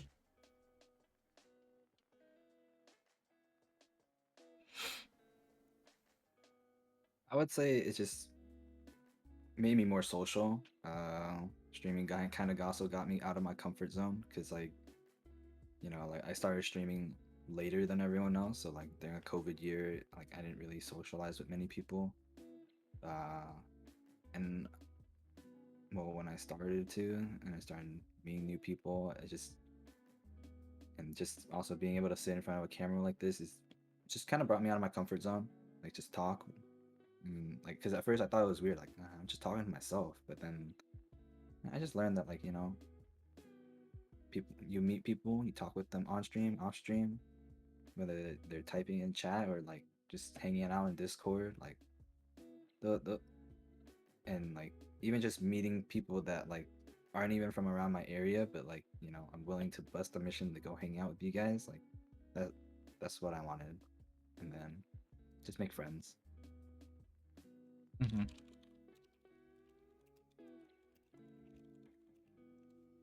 Alright, Michelle's going to sleep. Michelle. Good night, Michelle. Thanks for being here. Alright, last question in regards to streaming. What advice would you give to those who are trying to get started or are willing to grow? Or want to grow? One of my advice, well, because since I felt like I did it differently than everyone else, like I've heard, like, people just starting up stream, like I'm just gonna stream and slowly build my community. Maybe just be like me, like just be a viewer in chat, be cool, like just be cool, like just vibe out, and then like maybe consider it down the line. Or if you aren't, then then maybe those people can help you out with stream or even just support you, like when you start stream, and then it's a good overall vibe in general. Nice. Alright, here we go. Down to the final random questions. What are some of your greatest pet peeves and why? Um, some or just like one. Some. See, Whatever you could think of on the top of your head. I don't really have too many, Okay. but I will say like one for sure is uh backseat driving and backseat gaming, like in general, like because like if you're playing the game, like yeah, you can give the call out, but like you don't need to like tell me what to do, like in a sense, like like maybe make it like a possibility that I could do that, but like don't tell me what to do. Like I'll do what I want in terms of like, when it comes to games. Driving a car, same thing. Like that person's driving, I'm gonna let him drive. I'm not gonna tell him like, oh, go now, like shit like that. Got it. This is a new question I thought of. Mm. What would you say is like your best skill or trait? Best skill or trait? Could be whatever.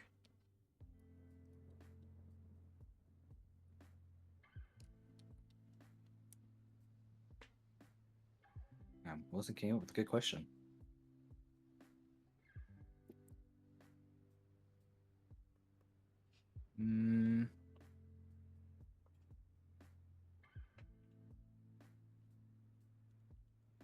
I'll answer your question after, chill.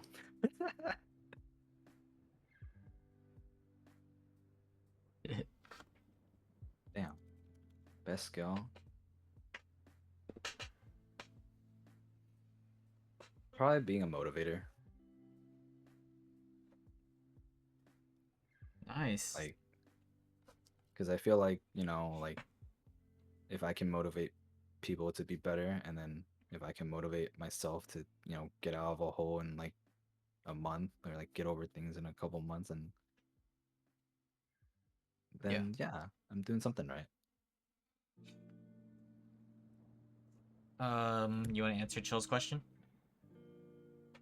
Yeah. So if I could choose one crush, who would it be to fall in love with?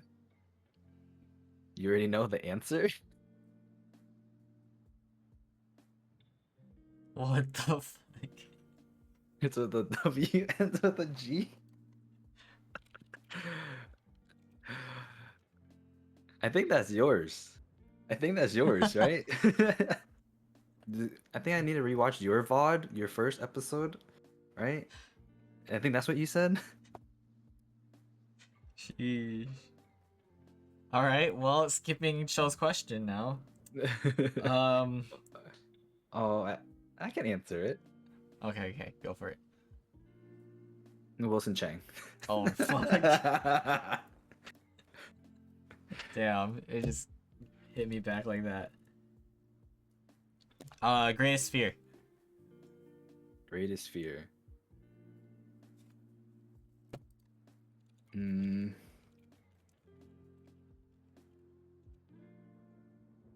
Probably failure. Oh, okay. Probably failure. Like, it is one of my greatest fears, but it's like at the same time, it's like, don't be afraid to fail, Yeah. because like you can learn from those mistakes, But like, it's always in the back of my head, like, if I don't, if I didn't finish school and get a piece of paper, how are my parents gonna feel? Or like, if I don't have a winning season, how are the parents are gonna feel? Like stuff like that. But like, sometimes you have to lose and like fail to like learn to get better. So that's a great answer because the next question is what would you consider as your greatest accomplishment and greatest failure / regret in life? Greatest accomplishment? Mm, I would say just being the person I am today is probably one of the greatest accomplishments. Like how, like, I've kept myself busy, done a lot of things, and like, just being able to help kids out. Because like, you know, my parents like had like the money to support me and put me in club basketball and let me play all the sports, and like kind of just want to do the same thing and hope these kids get better. But I would say another accomplishment is, graduating, getting a piece of paper, being, the first Asian American in my own family to graduate, and so that my parents don't have to nag me anymore, of course. But but let's see, failure. Um, that one's kind of hard because I didn't.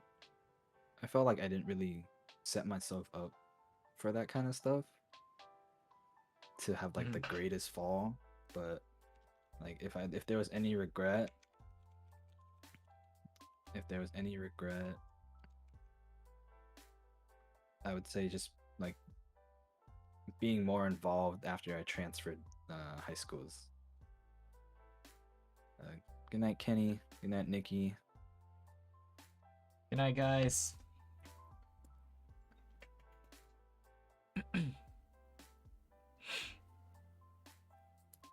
But yeah, I would say, yeah, just not being more involved at like, you know, a new school, a new environment, like just Yeah. kind of closed up like a book and kept to myself for a little bit. Kev's question. So basically, if you had to be on an island with anyone other than someone with initials WC, who would it be and why? Like anyone. Yeah, I guess anyone.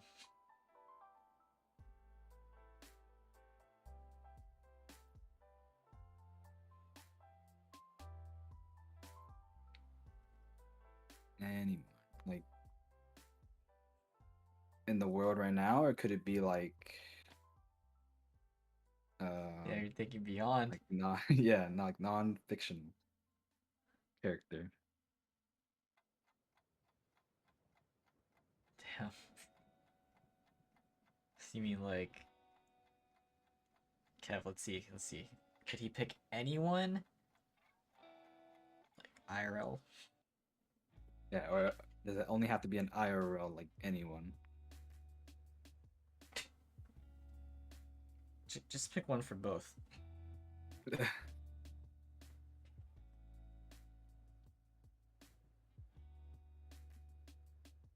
Hmm.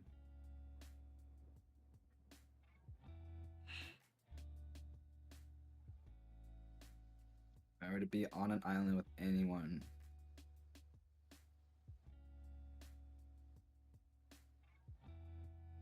this is hard. I never thought about that question.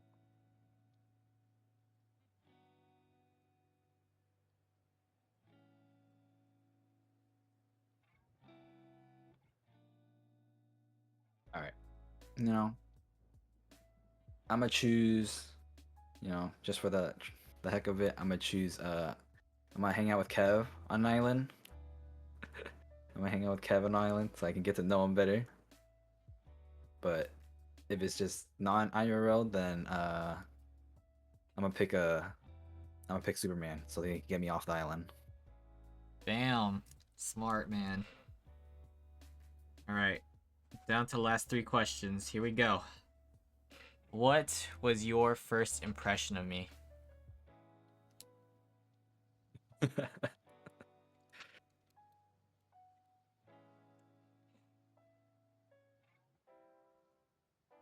You were probably the nicest person on Twitch that just had like positive vibes throughout the whole way. Uh, yes, he was handsome, he was chill. I agree with that, Kev. I don't know about love at first sight. I don't know about love at first sight, Please, no, stop. but he's definitely a guy that like when I first saw him, I was like, oh, this guy's cool. Oh, he has sick tattoos as well. And then of course, like you said, they were fake, but Yeah. you know, I respect, you know, if you get tattoos, I feel like your parents might kill you or something. I don't know, Probably. but definitely, definitely a guy I would probably want to hang out with and get to know more because of his like positive energy and good vibes. Thank you. I appreciate that, man. Who are the current top 5 streamers that you find yourself watching? Doesn't have to be in any specific order. Oh, that's kind of hard. Oh, yeah, it is. It's kind of hard. It's okay. Honesty. Yeah. There's like so many though. It's like I'll open so many tabs up, but you are for sure one of them. You are for sure one of them. Wow. Like I don't know when I followed you, but I already have like 26,000 channel points in your channel. Sheesh. Um, Trevor when he was streaming, that was another. Matt's always there. Like every time he stream, I'm always there. That's for sure.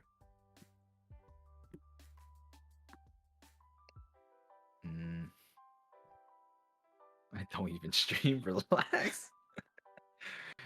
Oh my god. Dude, the last thing it's so hard because there's just so many people I support out there.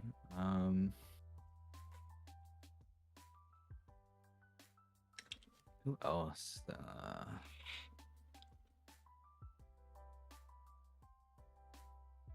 I guess I can say Taffy Andrew as well.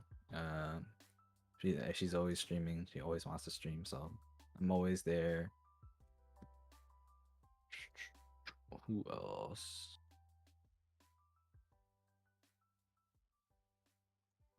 You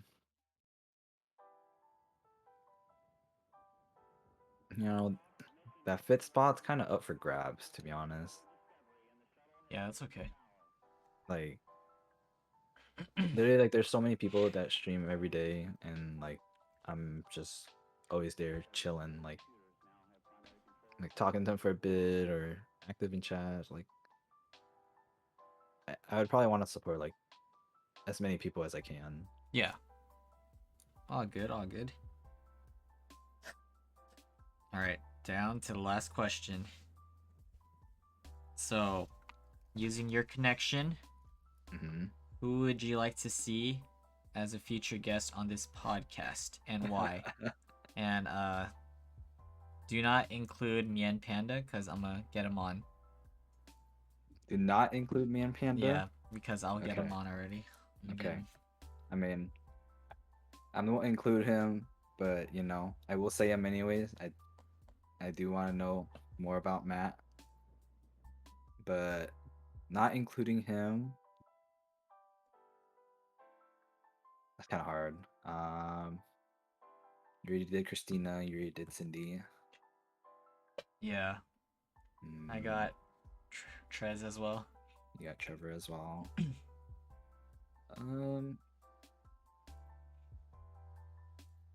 I would like to get to know like more into detail about Mish. So you know, X3 Mish. That's one person. Okay. Can I list more or? Yeah, you can list more. Yeah, can we get Mikey on here? Mikey, I know you're listening. Mikey, and then with the face cam. Yeah, with the face cam, you know? You look cute as fuck. I saw you yesterday. Or last night. Or well, this morning. Whatever it is. Wait, on cam? Yeah. What? Come on, Mike. Can we get Ian on here as well? EJSX. Yes, of course. Who Ian else? Podcast?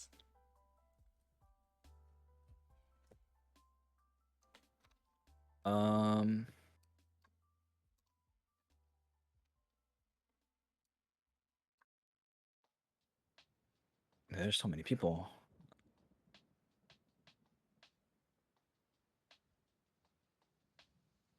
Oh, Wonder Woman 143 or aka Tao. I'd like to get to know her more as well. But the O in Wonders is 0. Bagos. I'd like to see Bagos on here.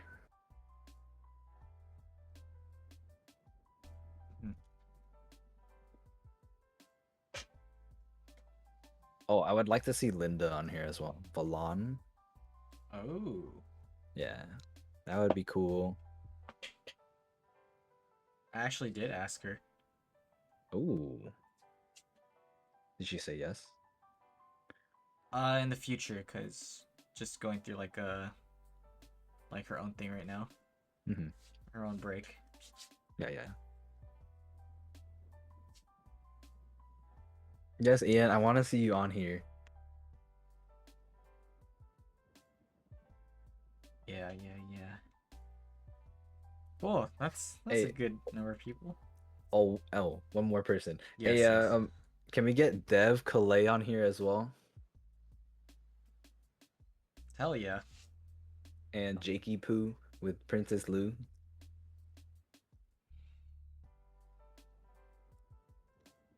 Nice, nice.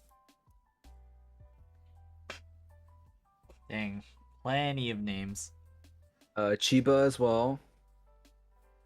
Chiba's gonna become a streamer and face cam and everything. And then can we get you on the podcast as well, you know? Like we want to know more about you. Oh shoot. Yeah, I just had to find a host person. Perfect. Hosted by the Nice, dude. pandas. What's his type in a girl? Briefly freaky, Caucasian, and Asian. That's what I'm thinking so far. No, the Caucasian is kind of outies there. Okay. Lately, it's been more Asian girls, but Got it. someone that's down to earth, independent. Mhm. Like she can handle herself, and yeah, I mean, Freaky's just a plus. I don't. Freaky's just a plus. That's all. Yay! Happy birthday, Crystal! Chiba! Happy birthday, Crystal! Big happy birthday! Nice. Alright, well that's it for me. I'll just close out this YouTube segment and then we could just chill and do whatever. Alright. Nice. Do it. Well, that's a wrap, guys, for the Chang Gang podcast, episode 21, featuring xKRYPTICPANDA, aka Daniel. Thank you guys for tuning in. Much appreciated. Daniel, thank you so much for your time and for just doing this, man. It's fun. It was fun. Oh, thank you for having me, along with all the past famous people that have been on the podcast, and all the next famous people that are going to be about on that podcast. So, thank you for having me. Of course. Alright, guys, make sure to give this video a thumbs up and hit that subscribe button if you haven't already. And I'll see you guys next time for episode 22. Peace.